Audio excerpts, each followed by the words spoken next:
ஏன் பயம்னா ஒன்றும் இல்லைங்க. ஒரு முறை பொள்ளாச்சியில் பேசிட்டு கோயம்புத்தூரில் வந்து வண்டி ஏறணும், ட்ரெயின் லேட்டாக போகுதுன்னு 11:30 மணிக்கு ட்ரிவாண்ட்ரம் எக்ஸ்பிரஸ் போட்டேன். நான் வந்துட்டேன். வந்த பிறகு தான் தெரியும் ட்ரெயின் 2 ஹவர் லேட்டுன்னு. அதாவது மிட் நைட்டு 1:30 தான் வருவானா. ஒரிஜினலாக சென்னைக்கு போகிறவங்களாம் நல்ல ட்ரெயினில் போயிட்டான். ப்ளூ மவுண்டனு, சேரனு எல்லாம் போயிட்டான். நம்ப மாட்டீங்க, ஒரு மணிக்கு நான் மட்டும் தனியாக பிளாட்ஃபார்மில் உட்காந்துருக்கேன் அந்த ட்ரெயினுக்காக. பார்க்குறேன், திடீர்னு ஒரு போலீஸ்கார் யூனிஃபார்மோடு வராரு. அவர் நைட் ஷிஃப்ட்டு, டிப்டாப்பாக வராரு. வந்து என்னை பார்த்துட்டு, சார் நீங்களா? நைட் ஷிஃப்ட்டில் யூடியூப்பில் உங்களுக்கு தான் பார்ப்பேன், ஒரு செல்ஃபி எடுத்துக்கலாமான்னாரு. அவர் பார்க்குறேன் ஃப்ரெஷ்ஷாக இருக்கார். ஏன்னா இப்போ தான் வந்திருக்காரு, இனிமேல் தான் தூங்க போகிறாரு. நம்ம ஏற்கனவே நொந்து நூலாக போயிருக்கோம், தூக்க கலக்கம், மூஞ்செல்லாம் ரொம்ப பாவமாக இருக்குது. சரி போனால் போது இல்லைன்னா வருத்தப்படுவாருன்னு அவர் நேராக சோடியம் லைட்டுக்கிட்ட போனார். நல்ல ஹைட்டு, நான் மொத்தமே அவர் தோல் கீழே இருக்கேன். இப்படின்னாரு. முகம் பார்த்தேன் நல்லா இல்லை. சரி முகம் தான் நல்லா இல்லையே, கொஞ்சம் ஸ்டைலாக நிற்போன்னு சுவாமி விவேகானந்தரை மனசில் நினச்சிக்கிட்டேன். நீங்கள் பார்த்துருப்பீங்க, சுவாமி விவேகானந்தர் இப்படி கை கட்டி இப்படி நிற்பார் ஸ்டைலாக. விவேகானந்தரை மனசில் நினச்சின்னு இப்படி நின்னேன். அந்த போலீஸ்கார் ஒரு வார்த்தை சொன்னாருங்க, என்ன சார் அக்யூஸ்டு மாதிரி கை கட்டி நிற்கிற, கையை கீழே இருக்கு சார்.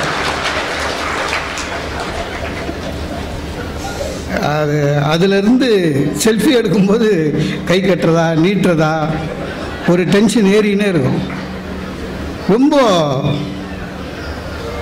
ஒன்று இந்த புத்தக திருவிழாவை அரசாங்கம் நடத்துறதுக்கு முன்னிருந்து நடத்துறதுக்கு அரசுக்கு நன்றி சொல்லணும்.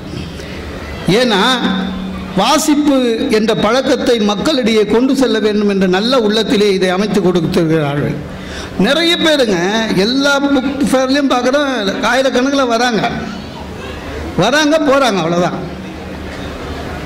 வருபவர்கள் எல்லோரும் ஒரு 100 ரூபாய்க்காவது ஒரு புத்தகத்தை வாங்கினால் இந்த அரசாங்கத்துடைய எண்ணம் நிறைவேறும். இந்த புத்தக திருவிழா எதுக்கு நம்ம வச்சோமோ அது நிறைவேறும். என் ஃப்ரெண்டுங்க படித்தவன், அவன் சொன்னான், புக் ஃபேர் வந்தேன்டா, இது இல்லை வேற ஒரு ஊர் புக் ஃபேர் போனேன்டா, சில குறைங்க இருக்குடா, வேற ஒன்றும் இல்லை அப்படின்னா. நான் கூட நினச்சேன் ஏதோ புக்கு தேடி இருக்கான் போல இருக்கு, இவன் தேடின புக்கு கிடைக்கல அதுக்காக குறைன்னு சொல்கிறானோ, நமக்கு தான் பப்ளிஷர் தெரியும்ல, என்ன புக்குடா அப்படின்னா. புக்கு இல்லைடா, எப்பவுமே எக்ஸிபிஷனில் டெல்லி அப்பளம் போடுவானுங்க, இங்கே ஒன்றும் காணும் அப்படின்னா. அந்த டெல்லி அப்பளம்ன்றது இவ்வளோ பெருசு இருக்குங்க, அதை எவன் கண்டுபிடிச்சான் எவன் சாப்பிட்றான்னு தெரியாது. ரொம்ப மகிழ்ச்சி. எங்களை எல்லாம் அறிமுகப்படுத்திய அன்பருக்கு என்னுடைய வணக்கத்தை தெரிவித்துக் கொள்கிறேன். அறிமுகம்னா அவ்வளோதான் இருக்கணும். மோகனசுந்தரம் பேசுவார், இந்த தலைப்பு முடிஞ்சு போச்சு. சில பேர் அறிமுகப்படுத்துகிறேன்னு நம்மளை சாவடிப்பாங்க, பார்த்துக்கிறீங்களா? மோகனசுந்தரம் யார் தெரியுமா அப்படின்ட்டு அவங்க பாட்டும் சொல்லிக்கினே இருப்பாங்க. உட்கார்ந்து இருக்கிற நமக்கு பயமாக இருக்கும், இவர் நம்ம தான் சொல்கிறாரா, அவரை சொல்கிறாரா, இல்லை அவரையே சொல்லிக்கிறாரா, புரியாது. சார் அறிமுகப்படுத்துறதே ஒரு கலை சார், நிறைய பேருக்கு அது தெரியாது. என் ஃப்ரெண்டு அவன் ஃப்ரெண்டுக்கிட்ட என்னை அறிமுகப்படுத்துகிறான். நேராக போய் மோகனசுந்தரம் பட்டிமன்றம் பேசுகிறவர்னா முடிஞ்சு போச்சு. அதை விட்டான். என்னை கூட்டி போய் நிற்க வச்சுட்டு அவனை பார்த்து இவன் சொல்கிறான், இதை தெரியுதா பாரு அப்படின்னா. அவன் என்னை பார்த்தான், பார்த்துட்டு தெரியலன்ட்டான். நமக்கு அவமானமாக போயிடுச்சு. அப்பவும் விட மாட்டான், நல்லா பாரு அப்படின்னா. அவன் நல்லா பார்த்துட்டு தெரியலன்ட்டான். டேய் உத்து பாருன்னா. அவன் என்னமோ நக்கீரா உத்து பாருன மாதிரி உத்து பார்த்தான், தெரியலன்ட்டான். அப்போது அதை சொல்லியிருக்கணும் சார், அதுவும் சொல்லலை. டிவியில் வருவார்ரா அப்படின்னா. அவன் என்னை பார்த்துக்கிட்டே யோசிக்கிறான், டிவியில் இருந்தாலும் எதில் வருவான், எந்த சேனலில் வருவான், எந்த ப்ரோக்ராமில் வருவான், குங்குமம் போட்டு வச்சுருக்கிறான், காலையில் ஜோசியம் சொல்லுவானா, இல்லை அதுக்கப்புறம் இந்த இந்த இது பேர்னா பாட்டை டெடிகேட் பண்ணுகிறேன் அவனா, நியூஸ் வாசிக்கிறவனா, இல்லை நைட்டு 11 மணிக்கு மேலே மருந்து விற்பானே அவனா, அவனுக்கு தெரியல யாருன்னு, தெரியலன்ட்டான் சார். அப்போவும் அதுக்கப்புறம் சொல்கிறான் பட்டிமன்றம் பேசுவாருன்னா. அவன் ஒரு வார்த்தை சொன்னான் சார், சே பட்டிமன்றமா, நான் அதெல்லாம் பார்க்க மாட்டேன்ட்டான். சில பேர் இருக்காங்க, நம்ம இறங்கின உடனே நல்லா பேசுனீங்க சார் அப்படின்னாங்க. சில பேர் அவங்க இஷ்டத்துக்கு கேட்பாங்க. அன்றைக்கி இறங்கினா ஒருத்தர் சொல்கிறாரு, சார் உங்கள் அப்பாவும் பட்டிமன்றம் பேசுவாரா அப்படின்னா. அவருக்கு ஏன் அது தோணுச்சுன்னே தெரியல. அப்புறம் நான் சொன்னேன், நாங்கள் என்ன சித்த வைத்தியசாலையாக நடத்துகிறோம், பாட்டனார் முப்பாட்டனார் முதல் பாட்டனார்னு. அதாவது இன்றைய எனக்கு தந்த தலைப்பு ரொம்ப ஒரு நல்ல தலைப்பு. தலைமை உரை ஆற்றும் போது நான் கொஞ்சம் பயந்துட்டேன். ஏன்னா தனமும் இன்பமும் வேண்டும்ன்றதுக்கு அப்படி கூட எடுத்துன்னு போகலாமான்னு அவர் எனக்கு சொல்லி எல்லாம் டென்ஷன் ஆக்கிட்டார். நம்ம அவ்வளோ ஸ்ட்ராங்காலாம் பேச மாட்டோம். அதாவது இது பாரதியுடைய வாக்கு, மகாகவி பாரதி எழுதியது. தனமும் இன்பமும் வேண்டும். தனம் வேண்டும்னு நிறுத்தி இருக்கலாம், இல்லை வாழ்க்கையில் இன்பம் வேண்டும்னு நிறுத்தி இருக்கலாம். பாரதி ரொம்ப கெட்டிக்காரத்தனமாக தனமும் உண்மை தொகை போடுறான், இன்பமும் வேண்டும். பாரதியுடைய கனவு ரொம்ப ரொம்ப பெரிய கனவு. அவன் எழுதும்போது சொல்கிறான், கனவு மெய்ப்பட வேண்டும், கைவசமாவது விரைவில் வேண்டும்னா. வயசான காலத்தில் ரிட்டையர்மெண்ட்டுக்கு அப்புறம் இல்லை, எனக்கு எது கிடைக்கணுமோ அது சீக்கிரம் கிடைக்கணும். தனமும் இன்பமும் வேண்டும், தரணியிலே பெருமை வேண்டும். சரி, தரணியில பெருமைனா என்னென்ன வேணுன்றத லிஸ்ட் போடுறான். தனம் வேண்டும், இன்பம் வேண்டும். பாரதிக்கு அந்த காசு இல்லாமல் கஷ்டப்பட்ட காலத்திலேயே வாழ்ந்து வாழ்ந்து வாழ்ந்து செல்வம் என்ற எண்ணம் எப்போதுமே அவனுக்கு உள்ள உண்டு. புதிய ஆத்திச்சூடி எழுதும்போது கூட சொல்றான், பணத்தினை பெருக்குன்றான். பணத்தினை பெருக்கு. விநாயக நான்மணி மாலை எழுதும் போது சொல்றான், கணக்கும் செல்வமும் 100 வயசு. இதையும் அதான் 100 வயசு இருக்கணும். செல்வம் எப்படி தெரியணும்? கனமா, அதை தாங்க முடியாத அளவுக்கு செல்வத்தை தரணும். தரணி கடவாய் அப்படின்னு வேண்டுகிறான். ஒரே ஒரு பிரச்சனை என்னன்னா, பாரதி கனவு கண்ட இரண்டுமே நடக்கவில்லை. அவன் உயிரோடு இருக்கிற வரை அவன் கண்ட கனவு சுதந்திரம், அது அவனுக்கு அதுக்கு முன்னாலேயே இறந்துடுறான். செல்வம் கிடைக்கவே இல்லை கடைசி வரையும். ஒரு சமயத்தில் ரொம்ப மனசு சங்கடமாகி பராசக்தியிடம் வேண்டுகிற பொழுது, உப்புக்கும் மிளகாய்க்கும் நான் கஷ்டப்படுற மாதிரி என்னை வச்சிருக்கே, இதே மாதிரி வச்சிருந்தீங்கன்னா நான் நாத்திகன் ஆகிடுவேன்றான். ஆக தனமும் கல்வியும் வேண்டும், உண்மைதான் சார். தனம் வந்தா பெருமை வரும், இன்பம் வருமா? நம்ம நிறைய பணம் சேர்த்து வச்சோம்னா அது எப்படி சேர்த்து வைக்கிறதுன்னு ஒன்று இருக்கு, இல்லைன்னா ஐடி வரும். இன்பம் வருமா சார்? வாழ்க்கையில் எது வெற்றி அப்படின்னு நான் உண்மையிலேயே பார்த்தீங்கன்னா, வாழ்க்கையில் பணம் சேர்க்கறது வெற்றி. ஒருத்தர் வாழ்க்கையில் ஜெயிச்சார்னா வசதியாக இருந்துட்டு போனால் தான் வாழ்க்கையில் ஜெயிச்சார்னு இன்னைக்கு பேசிட்டு இருக்கோம் சார். எனக்கு எங்கள் தாத்தா அவருடைய தம்பி ரெண்டு பேர். எங்கள் பெரிய தாத்தா நல்ல வேலையில் இருந்தார். எங்கள் பெரிய தாத்தாக்கு 17 குழந்தை. அதை தவிர டெய்லி வேலைக்கு போயின்னு இருந்தார். வீடு வாசல் எல்லாம் வச்சுட்டு இறந்துட்டார். இன்னைக்கு வீடு வச்சுட்டு போனதுனால என்னோட ஹாலில் அவர் இருக்கார். இன்னும் எங்கள் தாத்தா பெரிய தாத்தாவோட படம் இருக்கு. எங்கள் சின்ன தாத்தா பேர் மட்டும்தான் எங்களுக்கு தெரியும் சார். அவர் சுபாஷ் சந்திர போஸோட படையில் சேர்ந்து சுதந்திரத்துக்காக போராடினாரா சொல்கிறாங்க. பேர் மட்டும்தான் தெரியும், அவருக்கு ஃபோட்டோ கிடையாது, அவருக்கு வரலாறு இல்லை. இந்த இந்திய சுதந்திரத்துக்காக எத்தனையோ பேர் தங்களுடைய இன்னுயிரை ஈர்த்து வரலாறுலேயே இல்லாமல் இருக்கிற ஆளில் எங்கள் சின்ன தாத்தா ஒன்று. எங்கள் குடும்பத்திற்கே அவரை பற்றி தெரியாது. அப்போ எது வெற்றினா? பணம் நிறைய வச்சுட்டு இருந்தால் வெற்றி. இன்னைக்கு நம்ம குழந்தைங்களுக்கு யாரை ரோல் மாடலாக சொல்கிறோம் சார்?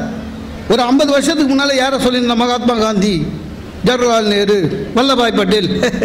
இப்போ அப்படிலாம் கிடையாது. இப்போ பில்கேட்ஸ், அதானி, அம்பானி, அட்லீஸ்ட் விஜய் மல்லையா. நீ எப்பன்னா பணம் சம்பாதிச்சது அவ்வளோதான். 21வது நூற்றாண்டினுடைய கடவுள் என்றால் அது பணம் தான். பணம் இல்லாதவன் விரக்தியிலே இறந்து போகிறான், இல்லை விரக்தியிலேயே வாழ்ந்து கொண்டிருக்கிறான். பணம் இருப்பவன் தான் மகிழ்ச்சியாக வாழ்கிறான். அவன் என்ன நினைக்கிறானோ அது நடக்குது. இருந்து அவன் காலத்திலேயே பணத்தை இழந்து விட்டவன் விரக்தியிலே சாகிறான். இதான் வாழ்க்கையோட உண்மை. பணம் வர்றது முக்கியம் இல்லைங்க, அது தருகிற இன்பம் முக்கியம் இல்லை, அதை தக்க வைக்கிறது தான் ரொம்ப முக்கியம். தனமும் இன்பமும் வேண்டும். நான் அந்த தனமும் இன்பமும் வேண்டும்னு அடிக்கடி சொல்லுவேன். அப்படின்னா என்ன அர்த்தம்? தலைப்பிலேயே நிற்கிறேன்னு அர்த்தம். அதே மாதிரி தலைவர் சொன்ன மாதிரி ஒரு 60 நிமிஷத்துக்குள்ளே முடிச்சிடுவேன். அதனால் நீங்கள் அந்த விஷயத்தில் சந்தோஷமாக இருக்கலாம். ஏன்னா நல்லா ரசிக்கிறீங்க, அதனால ரொம்ப நேரம் பேச முடியாது.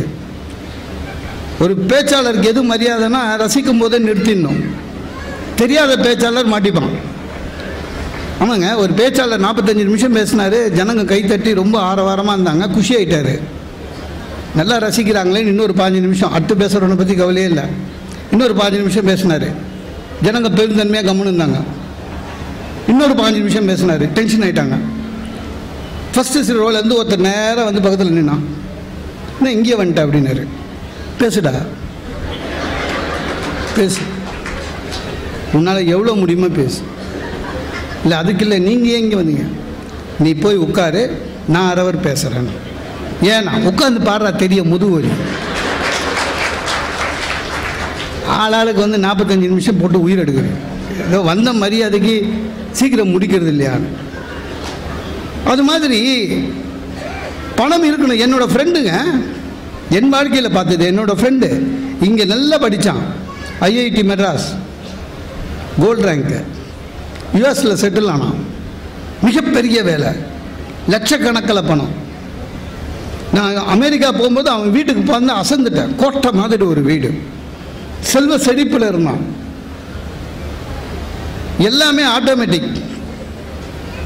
ஹாலுக்கு இட்டு போவான், அலெக்ஸா டிவி ஆன் அப்படின்னா டிவி ஆன் ஆகிடும். ஆனால் என்ன பிரச்சனைனா வாங்கினது எல்லாம் இஎம்ஐ.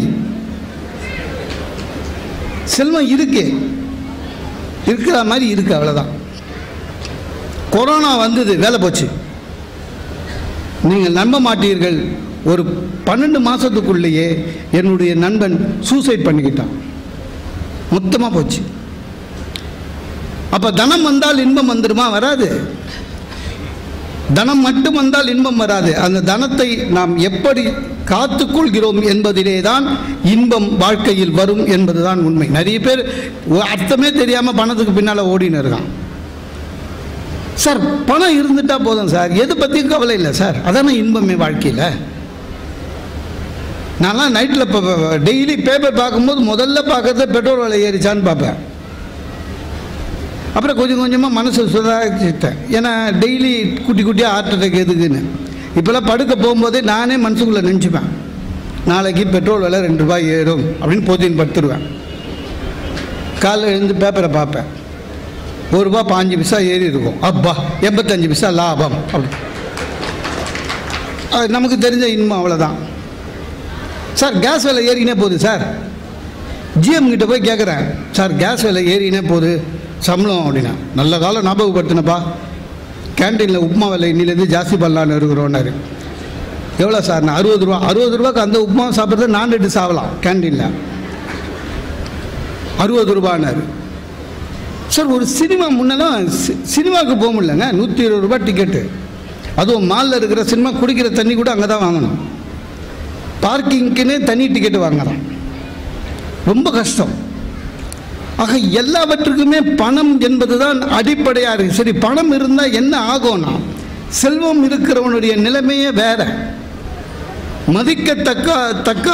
மதிக்க யாரெல்லாம் மதிக்க வேணாமோ அவங்களெல்லாம் மதிக்க ஆரம்பிச்சிடுவோம் அவங்ககிட்ட பணம் இருந்ததுன்னா.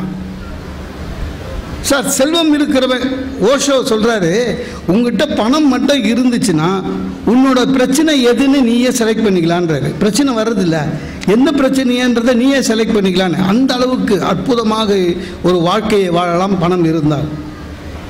சமூக அங்கீகாரம் பணம் இருந்தால் தான் கிடைக்கும். இதெல்லாம் ப்ராக்டிக்கலாக உண்மை. உறவுன்னு சொல்கிறது சார் உண்மையே சார். ஒரு பணக்கார ஃப்ரெண்டு இருக்கான்னா இன்விடேஷன், நம்ம வீட்டு கல்யாண இன்விடேஷனில் நம்ம பேரை போடுறான், அன்புடன் அப்படின்னு போட்டு பணக்கார ஃப்ரெண்டு பேர் போகிறான். ஏன்னா அவங்ககிட்ட பணம் இருக்குது. பணம் இல்லை, சொந்த தாய் மாமன், அவன் பேரை போட மாட்டான் கல்யாண இன்விடேஷனில். துட்டு இல்லை, அவன் பேர் என்னான்னு அவனுக்கு விட மாட்டானுங்க. கல்யாணத்தில் வந்து கேட்பானுங்க. சில பேர் கல்யாணத்துக்கு சண்டை போகிறதுக்குன்னே போவான், சண்டை நடுவில் கேட்பான், என் பேரை ஏன் இன்விடேஷனில் போடல அப்படின்மா. நீ வரக்கூடாதுன்னு தான் போடல, நீ அதையே அங்கே போய் கேட்கக்கூடாது. சண்டை போடுறதுக்குன்னே போவான். பணம் இருந்துச்சுன்னா எந்த பற்றியும் கவலை இல்லை. இந்த காலத்தில் ரொம்ப கஷ்டம் சார். இளைஞர்களுக்கெல்லாம் தெரியணும், பணம் சம்பாதிக்கிறது முக்கியம், நல்ல வேலை வாங்குறது முக்கியம், இல்லைன்னா கல்யாணமே ஆகாது. நல்ல குணமான பையன் அப்படின்னு நீங்கள் அட்வர்டைஸ்மெண்ட் கொடுக்கலாம், ஒருத்தரும் வரமாட்டான். நீங்கள் ஹிந்து பேப்பர் சண்டேயில் பாருங்கள், மாப்பிள்ளை தேடுறவங்க எப்படி தேடுறாங்க பாரு. வெல் செட்டில்டு மாப்பிள்ளை. அதனால தான் ஏற்கனவே கல்யாணம் ஆகி செட்டில் ஆனவனு கூட அனுப்புகிறானுங்க ஜாதகத்தை. நீ என்ன கேட்ட? வெல் செட்டில்டு கேட்ட. நான் ரொம்ப செட்டில்டு அப்படின்னு. வெல் செட்டில்டு அவ்வளோதான் சார். பையனை இன்ட்ரடியூஸ் பண்ணும்போதே சொல்கிறான் ஒர்க்கிங் இன் எம்என்சி கம்பெனி அப்படின்றான். அவன் அங்கே லிஃப்ட் ஆப்ரேட்டராக இருக்கானா, கிளர்க்காக இருக்கிறானா, வாட்ச்மேனாக இருக்கிறானா, என்ன சம்பளம் தெரியாது. ஆக பணம் இருக்கிறதுன்றது ஒரு ஒரு கௌரவம், ஒரு சமூக அங்கீகாரம் சார். நல்லது செய்யணும்னா கூட பணம் தேவைங்க. பணம் இல்லாமல் ஏதாவது பண்ண முடியுமா? இப்போ இந்த இந்த இந்த புத்தக திருவிழாவை நடத்துறதுக்கு அரசு பணம் செலவு பண்ணுது. ஒரு மாவட்ட ஆட்சியர் அலுவலகத்திலேருந்து பணம் செலவு பண்ணுறாங்க. ஆக பணம் இல்லாமல் நல்லது கூட பண்ண முடியாது. ஒரு கோயில் சீரமைக்கிறீங்களா, பணம் தேவை. பணம் இல்லாமல் ஒன்றுமே பண்ண முடியாதுங்க.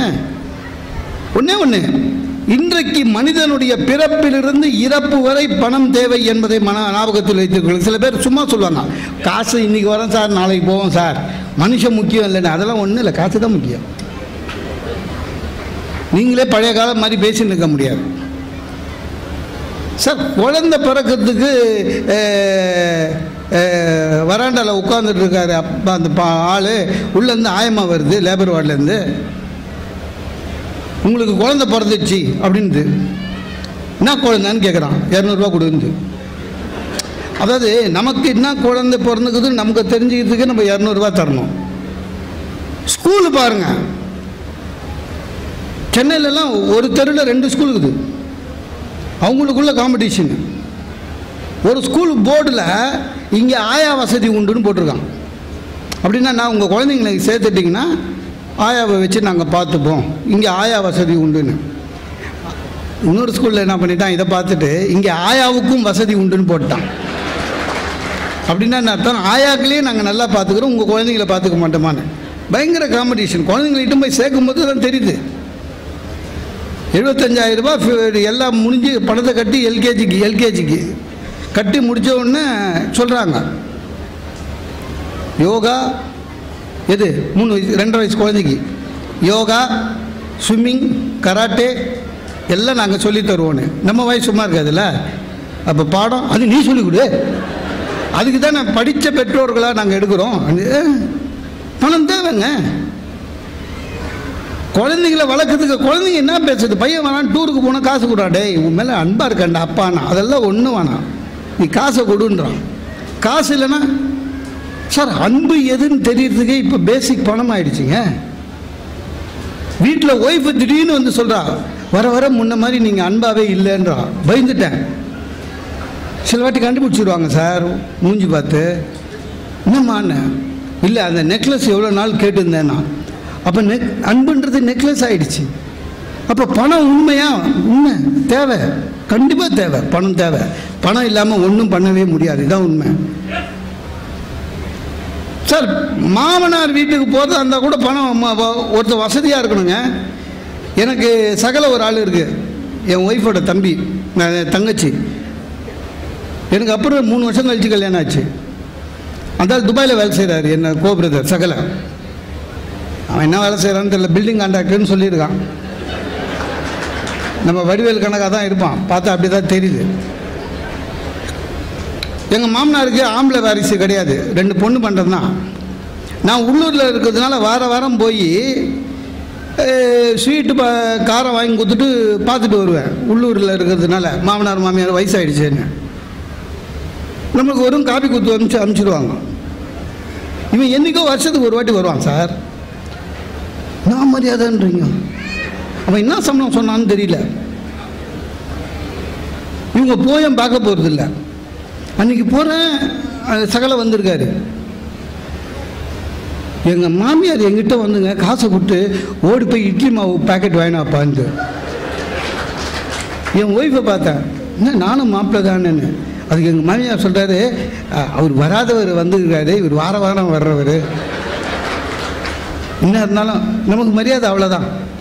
ஆக எல்லா இடத்துலையுமே பணம் வந்துடுச்சு சார். இன்னைக்கு மெட்ராஸ் ஒரு மாதிரி சிட்டி உள்ளெல்லாம் ரொம்ப கஷ்டமானது எது தெரியுமா? சர்வெண்ட்டு வர்றது.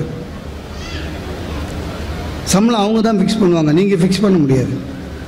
இல்லை சென்ட்ரல் கவர்மெண்ட் நடுவில் குறைஞ்சபட்சம் 9,000 ரூபாய் கொடுக்கணும்னு சொல்லி விட்டாங்க பொழுது. நம்ம படிக்கிறதுக்கு முன்னால் அவங்க படிச்சுட்டு வராங்க. 13 நாள் கண்டிப்பாக வேலை கொடுக்கணும், லீவு கொடுக்கணும். அன்றைக்கி எங்கள் வீட்டு சர்வெண்ட் சொல்லுது, சார் 13 நாள் லீவு கொடுக்கணும் மாமே, கவர்மெண்ட்டில் சொல்லலையேன்னு சொல்லியிருக்காங்கன்னு சொன்னாங்க சார். அந்த 13 நாள் லீவில் புத்த பௌர்ணிமா வரணுமான்னு. எல்லாமே பணத்தினுடைய அடிப்படையாக வாழ்க்கையே பணம் ஆயிடுச்சு சார். ஒரு ஹோட்டலுக்கு போக முடியல, ஒரு மாலுக்கு போகணும், ஒரு சினிமாவுக்கு போகணும்.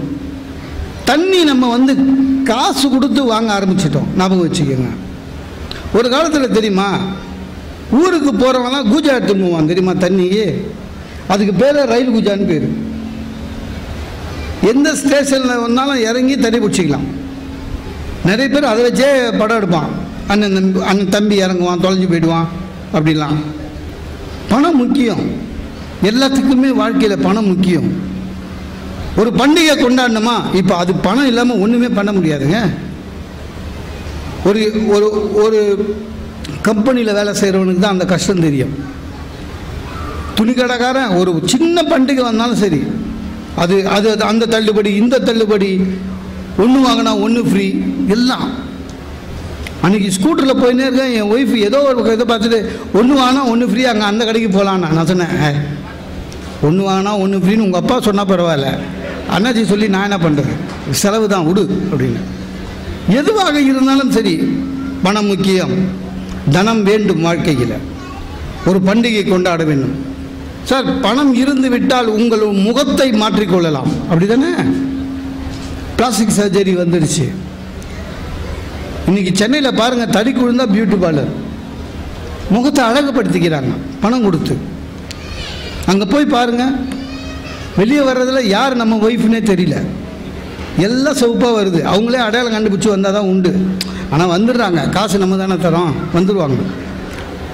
எல்லாமே பணம் ஆயிடுச்சு. வாழ்க்கையில் பணம் இல்லாதவன் எந்த நிலையிலுமே முன்னேற முடியாது. அப்படி தான். அதாவது சர்ச்சில் பற்றி சொல்கிறவங்க சொல்லுவாங்க சார், சர்ச்சில் 2வது உலகப் போரில் அவர் ஒரு கதாநாயகன், உலக கதாநாயகன், போரை முன்னெடுத்து நடத்தினவர். அவர் பேச்சில் அப்படி ஒரு வீரவசனம் இருக்கும் பேச்சில். சர்ச்சில் போருக்கு அப்புறம் அவர் ரேடியோவில் பேசுறதுக்காக டாக்ஸியில் போயிருக்காரு. போகும்போது டாக்ஸி டிரைவர்கிட்ட சொல்லியிருக்காரு, நீங்கள் கொஞ்சம் வெயிட் பண்ணிங்கன்னா நான் உள்ளே போயிட்டு வந்துடுவேன், இதே வண்டியிலே என்னை இட்டு போய் விட்டுருங்கன்னு. டாக்ஸி டிரைவர் சொன்னாராம், அதெல்லாம் முடியாது சார், வெறும் டிராப்பிங் தான், எனக்கு வேறு ஒரு முக்கியமான நிகழ்ச்சி இருக்குது. நான் என்ன நிகழ்ச்சி, நான் இன்றைக்கி ரேடியோவில் சர்ச்சில் பேசுகிறாரு, அதை நான் கண்டிப்பாக கேட்கணும் அப்படின்னா. சர்ச்சிலுக்கு உள்ளே ரொம்ப சந்தோஷம். அட என் பேச்சு கேட்கணுன்றதுக்காக இப்போ டாக்ஸிக்காரன் சொல்கிறான் வரமாட்டேன்றானேன்னு ரொம்ப சந்தோஷப்பட்டாராம். ரொம்ப சந்தோஷப்பட்டுட்டு சொன்னாரான், இல்லைப்பா எக்ஸ்ட்ராவாக 20 பவுண்டு தரேன், கொஞ்சம் வெயிட் பண்ணேன்னாரான். அவன் சொன்னானா, சரி சார் எவ்வளோ நேரம் வேணாலும் வெயிட் பண்ணுறேன்னு. அப்போ சர்ச்சில் அவர் கிடக்கிறார் சார், அவர் டெய்லி தான் பேசுகிறார், அப்புறம் கேட்டுக்கலான்ட்டான். ஆக பணம் என்பது உண்மையிலேயே எவ்வளவு தனம் அவசியம். தனம் இருந்தால் போதும், இந்த வாழ்க்கையில் நீங்கள் எதை நினைக்கிறீர்களோ அதை நடத்தி கொண்டு விடலாம். ஆனால் ஒன்றுங்க, ஒரு நான் சொன்னல, பிறப்பு முதல் இறப்பு வரை இறந்தாலும் பணம் தேவை. நல்ல காலம் இப்போ அதுக்கு ஜிஎஸ்டி எடுத்துட்டாங்க, இல்லைன்னா அதையும் சேர்த்து கட்டிடுவேன் சார். எங்கள் தாத்தா இறந்த உடனே போனேங்க இடுகாட்டுக்கு. அந்த இது செய்கிறவர் சொன்னார், கடைசியாக மூஞ்சி பார்க்குறவங்க பார்த்துக்கோங்கன்னாரு. சரி தாத்தா மூஞ்சி கட்சியாக போய் பார்க்கலான்னு போனேன், காசு கொடுக்கணும். எங்கே அங்கேயும் எங்கள் தாத்தா மூஞ்சி பார்க்கறதுக்கு நான் காசு கொடுக்கணும்னா, எங்கள் யாரையும் பார்க்க வேணாம்னா அவர் போய் சேர்ந்தார். அதுக்கே காசு கேட்டால் எப்படி? எல்லாமே காசு தான் சார். நுகர்வோர் கலாச்சாரம் ஜாஸ்தி ஆயிடுச்சு. இப்போல்லாம் பணம் இல்லாமல் சம்பாதிக்காமல் பணம் சேர்க்காமல் வாழவே முடியாது, ஒன்றுமே பண்ண முடியாது. ஒவ்வொரு பொருளுக்கும் அட்வர்டைஸ்மெண்ட் தெரியாதா உங்களுக்கு? நீங்கள் டிவி பார்க்குறீங்கல்ல, எத்தனை அட்வர்டைஸ்மெண்ட். அந்த டேபிள் மேட்டுன்னு ஒன்று விற்கிறான் சார். எது வேணாலும், டெட் பாடியை தவிர எதை வேணாலும் வைக்கலான்ட்டான். எதுவாக இருந்தாலும் சரி, பணம் இல்லை என்றால் வாழ்க்கை இல்லை என்பதுதான் முக்கியம். சரி, பணம் இருந்துட்டா ஒரு மனிதனுக்கு இன்பம் வரும். எப்படி? ஒரு மனுஷனுக்கு என்ன சார் அடிப்படை தேவை? தன்னம்பிக்கை. இப்போ என்கிட்ட ஒரு 50 லட்ச ரூபாய் எப்படி இருக்குன்னு வச்சுக்கோங்க, ஒரு உதாரணத்துக்கு சொல்கிறேன், உண்மையில் ஒரு 50 லட்ச ரூபாய் எப்படி இருந்ததுன்னா மனசில் ஒரு சந்தோஷம் இருக்கும் சார், ஒரு தன்னம்பிக்கை வரும். காலையில் எழுந்த உடனே 50 லட்ச ரூபா, அப்பா வாழ்க்கையில் எதை வேணாலும் சந்திக்கலான்ற தைரியம் வரும், தன்னம்பிக்கை. 50 லட்ச ரூபாய் இல்லாததுனால நம்ம வருத்தமாக இருக்கோம். இப்போ கோபி சார் இருக்காரு,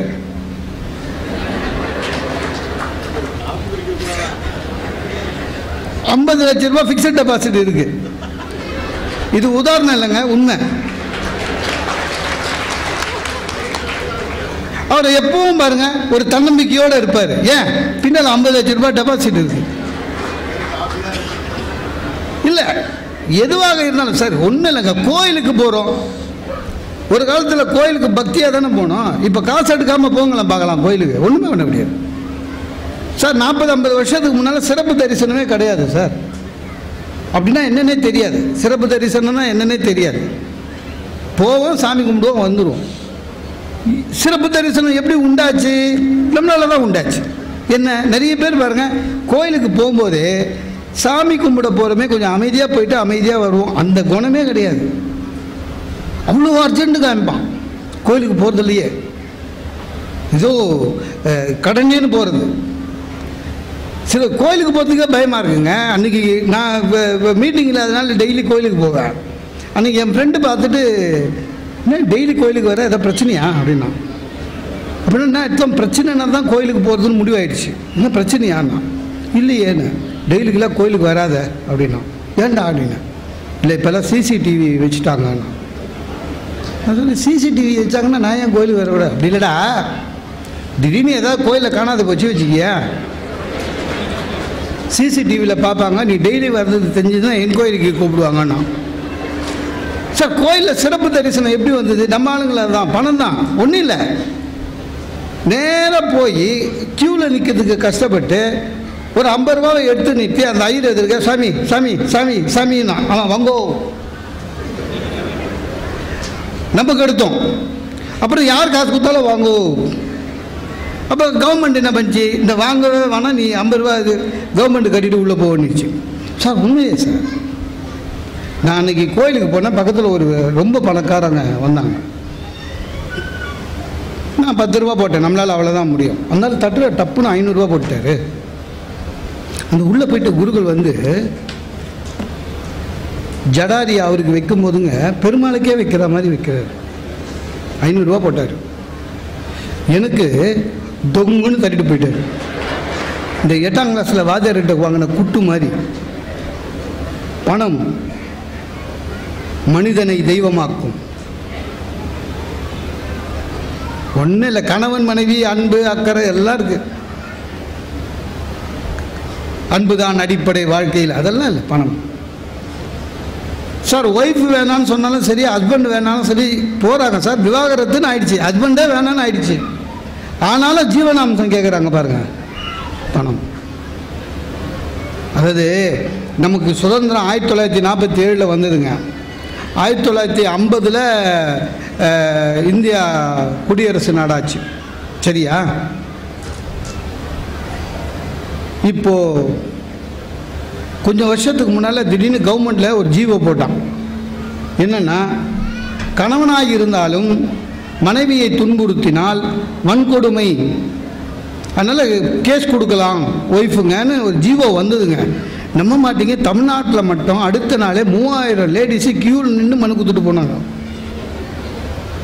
3000 லேடிஸு. நான் சொல்கிறேன், 47லேருந்து இன்னைய வரையும் எந்த ஒரு லேடியாவது போலீஸ் ஸ்டேஷனில் போய் தானாக போய் என் கணவன் தன் வருமானத்துக்கு அதிகமாக சம்பாதிக்கிறார், அவர் மீது வழக்கு தொடுங்கள் எந்த லேடியாவது கேட்டிருக்காங்களா? கேட்கவே இல்லை. ஏன் வாங்க சொல்கிறதே அவங்க தான். எதிர் வீட்டுக்கார் பாருங்க கார் வாங்கிட்டார், நீங்களும் இருக்கீங்களே. ஆக பணம் இருந்ததுன்னா போதும் சார். பணம் இருந்ததுன்னா தான் வாழ்க்கையில் சுயமரியாதை கடைசி வரையும் இருக்கணும். நீங்கள் இறக்கும் வரை உங்களுக்கு மரியாதை தேவைப்படும் என்றால் தனம் அவசியம். ஒரு ஆள் 60 வயசு 65 வயசு ரிட்டையர் ஆகிட்டு வீட்டில் இருக்காருங்க. காலிங் பில் அடிக்குது, திறக்கிறாரு, பையன் நிற்கிறான். ஒரு பையன் கேபிள் டிவி பையன். அவன் இவரை பார்த்து கேட்குறான், வீட்டில் யாரும் இல்லை அப்படின்றான். கதவு திறந்துருக்காரு இவர் தான், வீட்டில் யாரும் இல்லைன்னு. அவனுக்கு என்னன்னா, அவனுக்கு யார் காசு கொடுக்குறாங்களோ அவங்க தான் மனுஷன், கதவு திறக்கிறவன் இல்லை. நம்ம பையன் என் பையனேங்க பிறந்த நாளுக்கு போய் தாத்தா கிட்ட ஆசீர்வாதம் வாங்கிட்டான்னா போப்பா, அவர் வெறும் விபூதி தான் வைப்பாருன்றான். ஆக பணம் இருந்ததுன்னா போதுங்க. நான் சொல்கிறேன், 50,000 ரூபாய் பென்ஷன் வாங்குற எந்த முதியவரும் முதியோர் இல்லத்தில் இருப்பதில்லை. ஆக பணம் தான் நம்ம வாழ்க்கையில் நம்மளுடைய பெரிய ஆதாரம். பணம் வேண்டும், தனம் வேண்டும் சார். பணம் நிறைய இருந்துட்டால் போதும் சார். ஒரு நிகழ்ச்சிக்கு நீங்கள் ஸ்பான்சர் பண்ணாலே போதும், கவலையே இல்லை. ஊரில் மரியாதை மிக்க மக்களில் நீங்களும் ஒருவராக இருப்பீர்கள். ஆக பதவி வேண்டுமென்றால் தனம் வேண்டும். தனம் முக்கியம், அதுதான் இன்பத்தை தருகிறது. ஆனால் ஐயா சொன்னார் தலைமை உரையில், தனம் மட்டும் இருந்துட்டா இன்பம் வந்துடுமான்னு. தனம் மட்டும் இருந்துட்டா இன்பம் வராது. அப்போ என்ன பண்ணணும்? செல்வத்தை எப்படி சேர்த்து செலவழிக்க வேண்டும் என்ற நிதி மேலாண்மை யாரிடம் இருக்கிறதோ அவன்தான் பாரதி கண்ட கனவை நனவாக்குகிறான். தனமும் இன்பமும் அவனிடம்தான் எப்பொழுதுமே இருக்கும். நிதி மேலாண்மை இருக்கணும். நிறைய பேர் பிஸ்னஸ் பண்ணுறேன்னு சொல்லிங்க அகலக்கால் வச்சு ஏற்கனவே வாங்கி வச்சிருந்த வீடு வாசலெல்லாம் அடமானம் வச்சு எல்லாம் போய் தெருவில் நிற்கிறான். நிதி இல்லை, விதை நல்ல சாப்பிட்ற மாதிரி ஆகிடும் அது. அதாவது ஒரு புது ஆக்டர் வருவங்க, கொஞ்ச நாளைக்கு முன்னால் புது ஆக்டர் ஒருத்தர் 2 படம் ஹிட்டு கொடுத்தாரு. ஹிட்டு கொடுத்துட்டு சூப்பர் ஸ்டார் ரஜினியை பார்த்து சொல்லியிருக்காரு, அடுத்த படம் கொஞ்சம் ரிஸ்க் எடுத்து செய்யலான்னு இருக்கேன் அப்படின்னாராம். உடனே சூப்பர் ஸ்டார் ரஜினி சொன்னாராம், எதுனாலும் ரிஸ்க் எடு, மாதம் செலவுக்கு 50,000 ரூபா வர அளவுக்கு ஒரு ஃபிக்ஸடு அது மாதிரி ஏதாவது போட்டு வச்சுட்டு அப்புறம் ரிஸ்க் எடு. ஏனென்றால் எப்பொழுது வேணாலும் தோல்வி வரும். வாழ்க்கையில் நிதி நிலைமை மோசமாகும். நீங்கள் வாழ்க்கையிலே வெற்றிக்கு பதிலாக தோல்வியை சந்திக்கின்ற இடம் இருக்கும். அதனால்தான் பணம் என்பது நமக்கு அவசியம். ஆனால் அது எப்பொழுது இன்பத்தை தருகிறது என்று சொன்னால், எப்பொழுது நீங்கள் அதனை அழகாக கட்டி காப்பாற்றுகிறீர்களோ, நிதி மேலாண்மை செய்கிறீர்களோ, அப்பொழுதுதான் பணம் உங்களுக்கு உதவி செய்யும். அதுவும் இல்லாமல் இன்பம் என்பது வெறும் பணத்தினால் இல்லை, பணத்தினாலும் வரும் சார். 5 குழந்தை 20 வருஷத்துக்கு முன்னால் ஒரு குடும்பத் தலைவன் 5 குழந்தைய வச்சுன்னு ஒரு சாதாரண வேலையிலேருந்து குடும்பத்தை ஆரோக்கியமாக நடத்தி குழந்தைங்களை படிக்க வச்சுருக்கு. ஆனால் இன்றைக்கி அதெல்லாம் முடியவே முடியாதுன்ற நிலைமையில் நம்ம வந்து நிற்கிறோம். தனம் வேண்டும், செல்வம் வேண்டும், ஆனால் இன்பம் வேண்டும் என்றால் அந்த தனத்தையும் செல்வத்தையும் எப்படி நாம் உபயோகப்படுத்துகிறோம் என்பதில் தான் நம்முடைய சாமர்த்தியம் இருக்கிறது. அதாவது இன்பம்ன்றது ஒவ்வொருத்தருக்கும் ஒவ்வொன்று சார். மகிழ்ச்சி என்பது ஒவ்வொருத்தருக்கும் ஒவ்வொரு மாதிரி. ஒரு 4 வயசு குழந்தைக்கு பலூன் மகிழ்ச்சி, ஒரு 15 வயசு பையனுக்கு படிப்பில் வந்து ஃபஸ்ட்டு வந்துட்டா மகிழ்ச்சி, ஒரு நல்ல பெண்ணுக்கு வந்து நல்ல கணவன் அடைஞ்சால் மகிழ்ச்சி. ஆக மகிழ்ச்சி என்பது ஒவ்வொருத்தருக்கு மாறுபடும், ஒவ்வொரு பருவத்துக்கும் மாறுபடும். ஆனால் செல்வம் என்பதுதான் எல்லோருக்கும் மாறுபடாத ஒரு இன்பத்தை தரும். அதை நல்ல விகிதத்தில் நாம் அதை கொண்டு செல்ல வேண்டும் என்று சொல்லி வாய்ப்புக்கு நன்றி பாராட்டி விடைபெறுகிறேன். நன்றி, வணக்கம். ஹெல்த்னா என்ன அப்படின்னா, ஒரு 1950களுக்கு முன்னாடி நலம் அப்படின்னா ஒரு ஃபிசிக்கல் ஹெல்த். என்னுடைய இதயம் நலமாக சீராக துடிக்க வேண்டும், என்னுடைய நுரையீரல் மிகச் சீராக சுவாசிக்க வேண்டும், என் கல்லீரல் மிகச் சிறப்பாக அணுக்களை கொடுக்கணும், என்னுடைய சிறுநீரகம் கழிவுகளை மிகச் சரியாக செய்தால், இப்படியெல்லாம் இருந்தால் நான் நலமாக இருக்கிறேன் அப்படின்னு ஒரு டெஃபனிஷன் இருந்தது. நவீன மருத்துவ உலகம் அப்படித்தான் ஒரு டிஃபைன் பண்ணியிருந்தாங்க. அதுக்கப்புறம் சிக்மண்ட் ஃப்ராய்ட் போன்றவர்களுடைய தத்துவங்கள் வர ஆரம்பித்ததுக்கப்புறம் அவங்க மெதுவாக இல்லை ஆலம் ஆட்டா அப்படின்னு ஒரு ரெசல்யூஷன் கொண்டு வந்தாங்க. இப்போ நம்ம வார் நடந்து கொண்டிருக்கிறது அல்லவா, உக்ரைன் ரஷ்ய பகுதிகளில், அதுக்கு பகுதியில் இருக்கக்கூடிய ஆலம் ஆட்டான்னு பழைய ஒருங்கிணைந்த ரஷ்யாவில் இருந்த ஒரு இடம். அந்த ஆலம் ஆட்டாவில் தான் முதல்ல சொன்னால், இல்லைடா நலம்னா அப்படிலாம் கிடையாது, ஃபிசிக்கலி ஃபிட்டாக இருந்தால் பத்தாது, மென்டலி ஃபிட்டாக இருக்கணும், உன்னுடைய மனம் மிகச்சரியாக இருந்தால் மட்டும்தான் நலமாக இருந்தான்னு ஏற்றுக்கொள்ள முடியும்னு 1970 தான் ஆலமாட்டா ரெசல்யூஷன் WHO சொல்லிச்சு. உடல் நலம் என்பது ஒரு முழு நலம் என்பது உடல் நலமும் உள்ள நலமும் சேர்ந்த ஒரு விஷயம்தான்ட்டு. ஆனால் இதை ஒரு 1800 வருஷத்துக்கு முன்னாடியே திருமந்திரம் போன்ற நூட்கள் மிகச்சரியாக சொல்லிட்டாங்க. ஒரு நோய் அப்படின்னா என்ன, மருந்துனா என்னங்கிற சிந்தனை வளம் நம்முடைய தமிழ் சமூகத்தில் 2000 வருஷத்துக்கு முன்னாடியே இந்த விவாதங்கள் இருந்திருக்கு. இது 1970 இப்படி சொன்னாங்க. 1800 ஆண்டுகளுக்கு முன்னாடி கிட்டத்தட்ட 4ஆம் 5ஆம் நூற்றாண்டில் இருக்குமோ என அறிவியலாளர்கள் அதுவும் தொல்பொருளாளர்கள்லாம் சொல்லிட்டு இருக்கிற அந்த காலகட்டத்தில் உருவான திருமந்திரத்தில் என்ன சொன்னாங்க, மறுப்பது உடல் நோய் மருந்தனால் ஆகும், மறுப்பது உளநோய் மருந்தனச்சாலும், மறுப்பது இனி நோய் வாராதிருப்ப, மறுப்பது சாவை மருந்தனலாமே. எவ்வளோ ஒரு தெளிவாக சொல்லிட்டாங்க பாருங்க. உடல் நோய் மறுப்பது உடல் நோய், அதான் ஃபிசிக்கல் ஃபிட்னஸ். மறுப்பது உளநோய், மென்டல் ஹெல்த் நல்லா இருக்கணும், உளநோய் இருந்துடக்கூடாது, அதுதான்டா மருந்துன்னு எப்போ 1970 இவங்க சொன்ன விஷயத்த கிட்டத்தட்ட 4ஆம் 5ஆம் நூற்றாண்டிலேயே நம் தமிழ் சமூகம் சொல்லியிருக்கு. இது ஒரு பக்கம் இருக்கட்டும். இந்த 1970 இப்போ வரைக்கும் அப்படி தான் நினச்சிட்டு இருந்தோம். ஃபிசிக்கலி ஃபிட்டாக இருக்கணும், மென்டலி ஃபிட்டாக இருக்கணும், அப்போ எந்த நோயும் வராது. கடந்த 2 ஆண்டுகள் ஃபிசிக்கலாக ஃபிட்டாக இருந்த ஆளுங்க, மென்டலி வெரி ஃபிட்டாக இருந்த ஆளுங்களையும் தூக்கிட்டு போயிடுச்ச கோவிட். ஃபிசிக்கலியும் ஃபிட், மென்டலியும் ஃபிட், வேற என்னையா பண்ண முடியும்? அப்போ தான் ஒரு புது டெஃபினிஷன் வருது, ஒன் ஹெல்த் அப்படின்னு சொல்ல ஆரம்பிச்சிட்டோம். அது என்ன ஒன் ஹெல்த்? உன்னுடைய இதயம் நலமாக இருக்கலாம், உன்னுடைய மனம் மிகச்சிறப்பாக இருக்கலாம், இது ரெண்டும் பத்தாது. வேற என்ன பத்தணும்? வேற என்ன வேணும் அப்படின்னா, நான் இங்கு பேசிக்கொண்டிருக்கிறேன் என்றால் என் பூமிக்கு அடியில் நெளியக்கூடிய மண்புழு நலமாக இருக்க வேண்டும். இப்போ காற்றில் ஆடக்கூடிய வேப்ப மரத்தினுடைய அதன் பூக்கள் நலமாக இருக்க வேண்டும். அந்த பூவில் இருக்கக்கூடிய தேனை உறிஞ்ச வரக்கூடிய தேனீக்கள் நலமாக இருக்கணும். மேலே பறந்து கொண்டிருக்கின்ற பறவைகள் நலமாக இருக்க வேண்டும். இங்கிருந்து 300-400 கிலோமீட்டர் இருக்கக்கூடிய கடலுக்கு அடியில் இருக்கக்கூடிய மீன்கள் எல்லாம் நலமாக இருக்க வேண்டும். இவையெல்லாம் நலமாக இருந்தால் மட்டும்தான் நீங்களும் நானும் நலமாக இருக்க முடியும். அதுதான் ஒற்றை நலம், ஒன் ஹெல்த். இனிமேல் ஹெல்த்தை தனித்தனியாக பிரிச்சுலாம் பார்த்து பிரயோஜனம் இல்லை. நான் மட்டும் நல்லா இருக்கேன், என் மைண்டு மட்டும் நல்லா இருக்குன்னு பிரயோஜனமே இல்லை. இங்கே இருக்கக்கூடிய செடி கொடி மண்புழு அத்தனை பூச்சி புழுக்கள் எல்லாம் நல்லா இருக்கணும். அவை எத்தனைக்கும் சேர்த்து தான் இந்த பூமி. ஏன்னா மனிதனுக்கு மட்டும் பட்டா போட்ட பூமியா இது? சொல்ல போனால் மனிதன் தான் கடைசியாக வந்த ஒரு பேரினம்னு எடுத்துக்கலாம், ஒரு பெரிய இனம். நம்ம தான் கடைசியாக வந்துச்சு. அதுக்கு முன்னாடி இந்த பூமி யாருக்குடையதுன்னு பார்த்தா யாருக்குடையது தெரியுமா? உண்மையிலே இந்த பூமி யாருக்குள்ளதாக முதல்ல இருந்துடும். நம்மெல்லாம் இந்த வருவாட்சி நம்ம நிறைய கோட்டாட்சியர்கள் நிறைய வருவாய் அலுவலர்கள்லாம் இங்கே இருக்காங்க, அவங்களுக்குலாம் தெரியும். ஒரு இடத்துல ரொம்ப வருஷமாக யாரா குடியிருக்கான், பல ஆண்டுகளாக யாரா குடியிருக்கான்னு பார்த்தீங்கன்னா அந்த பூமியில் பல ஆண்டுகளாக யார் குடியிருக்கா? இந்த பூமிக்கு பேரே வைரோஸ்பியர். வைரஸ் தான் அதிகமாக இருக்குது.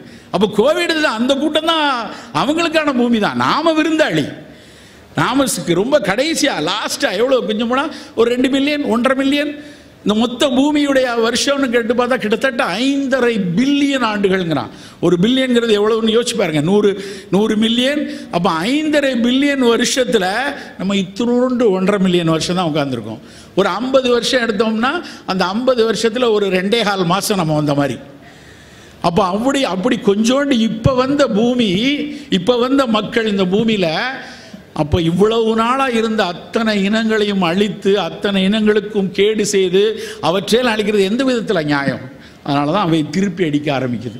கோவிட் மாதிரியான நோய்கள் வருவதற்கான மூல காரணம் அமெல்லாம் சொன்ன கேட்டால், சார் சீனாக்காரன் பண்ணிட்டான் சார், அமெரிக்காக்காரன் நினைக்கிறேன், இல்லை அமெரிக்காவும் சீனாவும் சேர்ந்து பண்ணிட்டாங்களோ, இப்படி ஒரு கான்ஸ்பிரசி தியரி எல்லா இடத்துலையும் ஓடிட்டு இருக்கு. நாம் அத்தனை பேரும் சேர்ந்து தான் இதை உண்டாக்கி கொண்டிருக்கிறோம். நல்லா யோசிச்சு பார்த்தீங்கன்னா நேரடியாகவோ மறைமுகமாகவோ நாம் அத்தனை பேரும் சேர்ந்து தான் இது மாதிரி கோவிட் வந்து இங்கே குத்த வைக்கிறதுக்கான காரணத்தை நாம் செய்து கொண்டிருக்கிறோம். எப்படி பல ஆய்வுகள் திரும்ப திரும்ப சொல்லிகிட்டே வராங்க, ஏன் இந்த மாதிரி உயிரிகள் உருவாகின்றன. இந்த உயிரி வந்து நம்ம நினைக்கிற மாதிரி யாரோ ஒருத்தர் உருவாக்கி டக்குன்னு X+Y போட்டு கொண்டு வந்தாங்களா தெரியாது, இருக்கலாம், அதற்கான சாத்தியங்கள் இல்லாமல் இல்லை. ஆனால் அப்படி மட்டும்தான் வரும்னு நம்ம நினச்சிடக்கூடாது. இப்போ கோவிட் போயிடுச்சா அப்படின்னு கேட்டால் இங்கே உட்கார்ந்துருக்கிறதுல என் கண் பட்ட வரைக்கும் யாருக்கிட்டையும் முகமுடி இல்லை. இப்படி ஒரு காட்சி வரும் என்று நினைத்ததே கிடையாது. முகவுரே இல்லை, எல்லார் மனசுலேயும் போயிடுச்சு. ஒரே ஒருத்தர் தென்படுறார், ஓரத்தில் ஒருத்தர் போட்டிருக்காரு, இன்னும் இருந்தாலும் இருக்குமோன்ட்டு, மற்றபடி ஒருத்தரே இல்லை.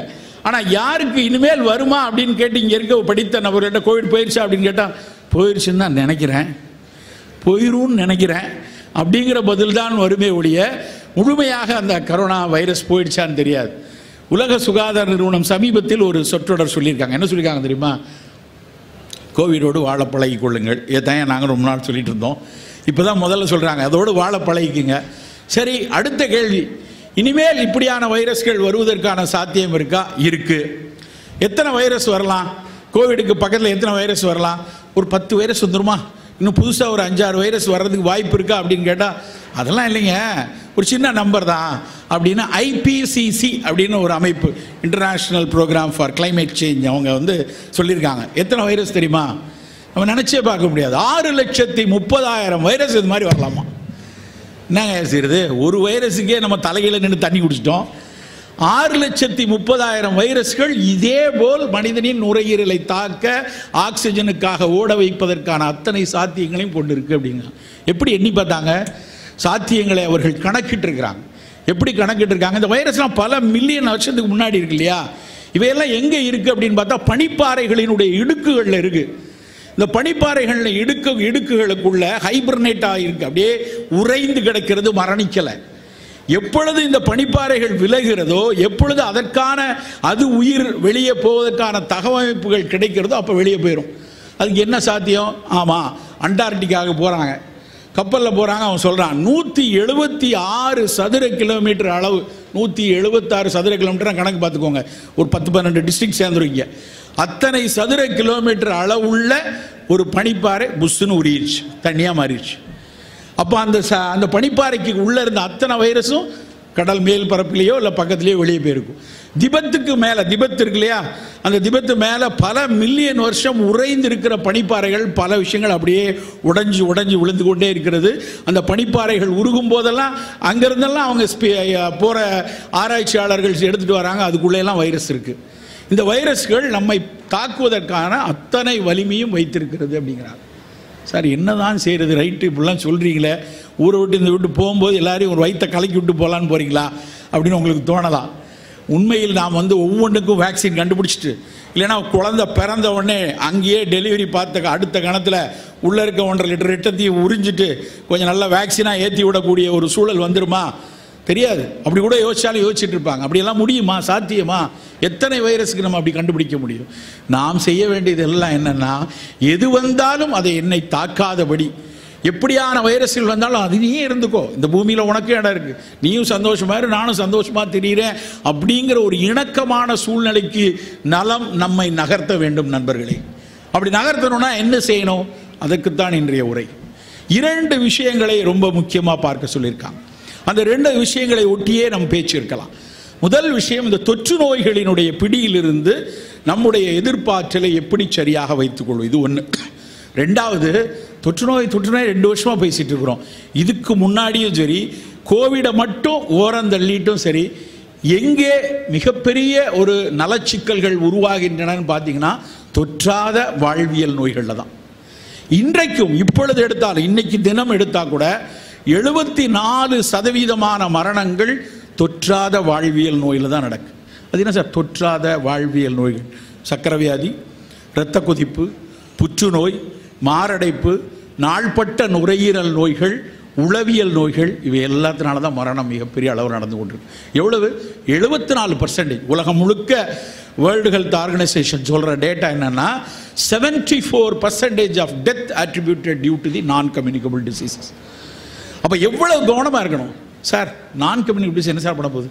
சக்கரை வியாதியெல்லாம் என்ன சார் பற்றி கவலை இல்லை அப்படின்னு நிறைய பேர் பேசிகிட்டு இருக்கிறாங்க. உண்மையிலே யோசிச்சு பார்த்தா அதனுடைய புள்ளி விவரங்களையும் நடந்து கொண்டிருக்கிற விஷயங்களையும் பார்க்கும் பொழுது உண்மையிலேயே ரொம்ப ரொம்ப அச்சமாக இருக்கிறது. இந்த கோவிட் காலத்திலேயே நம்ம அத்தனை பேருக்கும் ஒரு செய்தி, தினம் மக்கள் நல்வாழ்வுத்துறை அமைச்சரும் ஒரு மருத்துவத்துறையினுடைய செயலரும் மாலை நேரத்தில் நமக்கு வந்து ஒரு அறிவிப்பு கொடுப்பாங்க. இன்றைக்கு காலையிலிருந்து 43 பேர் தமிழ்நாட்டில் இறந்து போயிட்டாங்க, அதில் ஒரு கோமார்பிடிட்டி இருக்கிறவங்க 38 பேர் அப்படின்னு சொல்லிட்டே இருந்தாங்களா இல்லையா? அந்த கோமார்பிடிட்டிங்கிற வார்த்தையெல்லாம் மருத்துவ உலகம் மட்டுமே பேசி கொண்டிருந்தது. இன்னைக்கு எல்லா வெகுஜன மக்களுக்கும் அந்த கோமார்பிடிட்டிங்கிற வார்த்தை வந்து பழகிருச்சு. அந்த கோமார்பிடிட்டி தான் இந்த தொற்றாத வாழ்வியல் நோயில் ஏற்கனவே அவத்தைப்பட்டு கொண்டிருக்கிற மக்களை தான் அந்த கோமார்பிடிட்டிஸ் அப்படிங்கிறாங்க. அப்படின்னா இந்த தொற்று நோய் வந்தாலும் நாம் கவனமாக இருக்க வேண்டிய இடம் தொற்றாத வாழ்வியல் நோய். நல்லா புரிந்து கொள்ளணும் நண்பர்களே. நான் திட்டக்குழுவில், தமிழக அரசினுடைய திட்டக்குழுவில் இருக்கிறேன். தொடர்ச்சியாக பல புள்ளி விவரங்களை பார்த்து கொண்டே இருக்கிறோம். இந்த மக்களை தேடி மருத்துவம் ஸ்கீம்லாம் போகும்போது எத்தனை பேருக்கு போகுது, எவ்வளோ பேருக்கு நோய் இருக்குது, என்ன மாதிரி இன்டர்வென்ஷன் நடக்குது, அந்த இன்டர்வென்ஷனில் பலன் கிடைக்கிறதா, எத்தனை மக்கள் பயன்பெறுகிறார்கள் என்கிற புள்ளி விவரங்கள்லாம் பார்த்து கொண்டே இருக்கும். அந்த புள்ளி விவரங்களை பார்க்க பார்க்க உண்மையிலே சில நேரங்களில் மனம் பதைக்கிறது. தமிழ்நாடு எடுத்துக்கிட்டிங்கன்னா 9 கோடி பேர் இருக்கும். இந்த 9 கோடி பேரில் கிட்டத்தட்ட 15% பேர் டயபெட்டிக். ஒட்டுமொத்த இந்திய வரைபடம் எடுத்தோம்னா கடைசி கூம்பில் இருக்கிற 2 மாநிலம் இருக்கு இல்லையா, தமிழ்நாடு கேரளம், 2 பேருக்கு இடையில தான் தொடர்ந்து போட்டி. யார் முதல் டயபெட்டிக் கேபிட்டல்? இந்தியாவுடைய டயபெட்டிக் கேபிட்டல் கொஞ்ச நாள் கேரளா, கொஞ்ச நாள் தமிழ்நாடு, கொஞ்ச நாள் கேரளா. ஆனால் கடந்த 3 வருஷமாக நம்ம விடலையே, நம்ம தான் முதலிடம். கடந்த 3 ஆண்டுகளாக தொடர்ந்து தமிழ்நாடு முதலிடத்தில் இருந்து கொண்டிருக்கிறது டயபெட்டிக். அதுக்கப்புறம் ஊட்டி பார்த்தோன்னா ஓரத்தில் பஞ்சாபில் அடுத்து ரொம்ப அதிகமாக டயபெட்டிக் இருக்காங்க. நான் பல காலம் யோசித்திருக்கிறேன், அரிசி அதிகமாக சாப்பிடக்கூடிய மாநிலங்களில் தானே இது அதிகமாக வருது, அரிசிக்கும் இதுக்கும் பெரிய பிரச்சனை இருக்குன்னு தொடர்ந்து பேசிக்கொண்டே இருக்கிறாங்களே. இந்தியாவில் யாரெல்லாம் அரிசி அதிகமாக சாப்பிட்றாங்கன்னு பார்த்தா தமிழ்நாட்டை விட அதிகமாக சாப்பிடக்கூடிய மாநிலம் தெலுங்கானா. மிகப்பெரிய அளவில் அரிசி சாப்பிட்றாங்க. பெர் கேபிட்டா ஒரு தனி நபர் அரிசி பயன்படுத்தக்கூடிய அளவில் எடுத்து பார்த்தா அதிகமாக சாப்பிட்றது ஒரிசா. ஆனால் அங்கெல்லாம் வந்து அதிகமாக டயபெட்டிக் இல்லை நம்பரில். ஏன் தமிழ்நாட்டிலையும் ஏன் கேரளாலையும் அதிகமாக இருக்குன்னு பார்த்தா ஒரு விஷயம் ஒத்து போகிறது. என்ன விஷயம் ஒத்து போகுதுன்னா, இந்தியாவில் மிக வளர்ச்சி பெற்ற மாநிலங்களில் 1, 2, 3 எடுத்தீங்கன்னா தமிழ்நாடு, கேரளா, பஞ்சாப் தான். அப்போ வளர்ச்சிக்கும் சர்க்கரை வியாதிக்கும் ஒரு தொடர்பு இருக்குது. வெறும் அரிசிக்கும் சர்க்கரை வியாதிக்கும் இல்லை, வளர்ச்சிக்கும் சர்க்கரை வியாதிக்கும் ஒரு தொடர்பு இருக்குது. மற்ற மாநிலம், மகாராஷ்டிரா தான் வளர்ந்த மாநிலம். மகாராஷ்டிராவில் பாம்பே வளர்ந்துருக்கு, புனே வளர்ந்துருக்கு. ஆனால் அங்கே இருக்கிற பல குக்கிராமங்கள் நம் மாவட்டத்தினுடைய கிராமங்களுக்கு கிட்ட நிற்க முடியாது. அங்கே அந்த அளவுக்கு வளர்ச்சி கிடையாது. ஆனால் நம்ம மாநிலத்தில் தான் ஒட்டுமொத்த வளர்ச்சி மிக அதிக அளவில் இருக்குது. ஆனால் அந்த வளர்ச்சியின் ஒரு விலையாக நம்ம சர்க்கரை வியாதியை வாங்கியிருக்கோம். சரி, சர்க்கரை வியாதி இருக்குது 15%. உலக சுகாதார நிறுவனம் இந்தியாவினுடைய புள்ளி விவரங்களில் சிலலாம் 22% சொல்கிறாங்க. ஆனால் ஒரு அங்கீகரிக்கப்பட்ட நம்பர்னா 15% 17%. 9 கோடி பேரில் 15% எத்தனை பேர்? கிட்டத்தட்ட 1.25 கோடி. 1.25 கோடி பேருக்கு ஒன்று டயபெட்டிக், இல்லைன்னா ஐஜிடின்னு சொல்லக்கூடிய இம்பேர்டு குளுக்கோஸ் டாலரன்ஸ், சர்க்கரை வியாதி வருவதற்கு முந்தைய நிலை.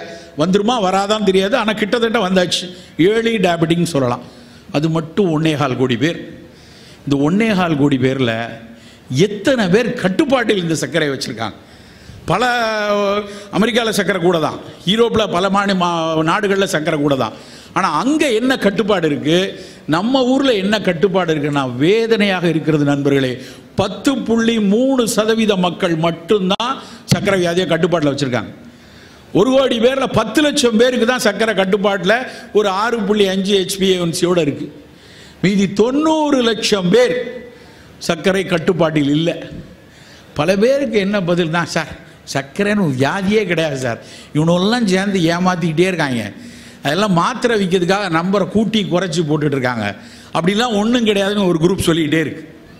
இன்னொரு குரூப்கிட்ட கேட்டாங்கன்னா, சார் நான் ரொம்ப கவனமாக தான் இருக்கேன், நேற்று மைசூர்பா வச்சுட்டாங்க, என்ன செய்யுது, அதை வச்சுட்டு போக முடியுமா, அது லைட்டாக கொஞ்சம் சாப்பிட்டேன் சார், முந்தானத்து ஊர்லேருந்து மாம்பழம் வந்துருச்சு, ஆஃபீஸில் மீட்டிங்கில் சர்க்கரை போட்டு தான் சார் டீ கொடுத்தாங்க, நான் என்ன பண்ணுறது அப்படின்னு ஏதோ ஒரு காரணத்தை தினம் தினம் சொல்லி தன்னோட HbA1c கூட இருக்கிறதுக்கு எப்பொழுதும் ஒரு காரணம். எங்கிட்ட வரக்கூடிய என்னுடைய நோயாளிகளில் பார்க்கும்போது எங்கள் ஹாஸ்பிட்டலே ஒரு 35-40% டயபெட்டிக் தான். அவங்க வந்து இந்த ப்ரிஸ்கிரிப்ஷனை காட்டும்போது முந்தின நாள் எடுத்துன சர்க்கரை அளவு எடுத்துட்டு வருவாங்க. ஏன் சார் நான் சொல்லி முடிக்கிறதுல அந்த நேற்று ஒரு 5 இட்லி சாப்பிட்டேன் சார், அதனால் மற்றபடி நான் நல்லா தான். இப்படியே காரணம் சொல்லி சொல்லி 90 லட்சம் பேர் தமிழ்நாட்டில் டயபெட்டிக் கண்ட்ரோல் இல்லாமல் இருக்காங்க.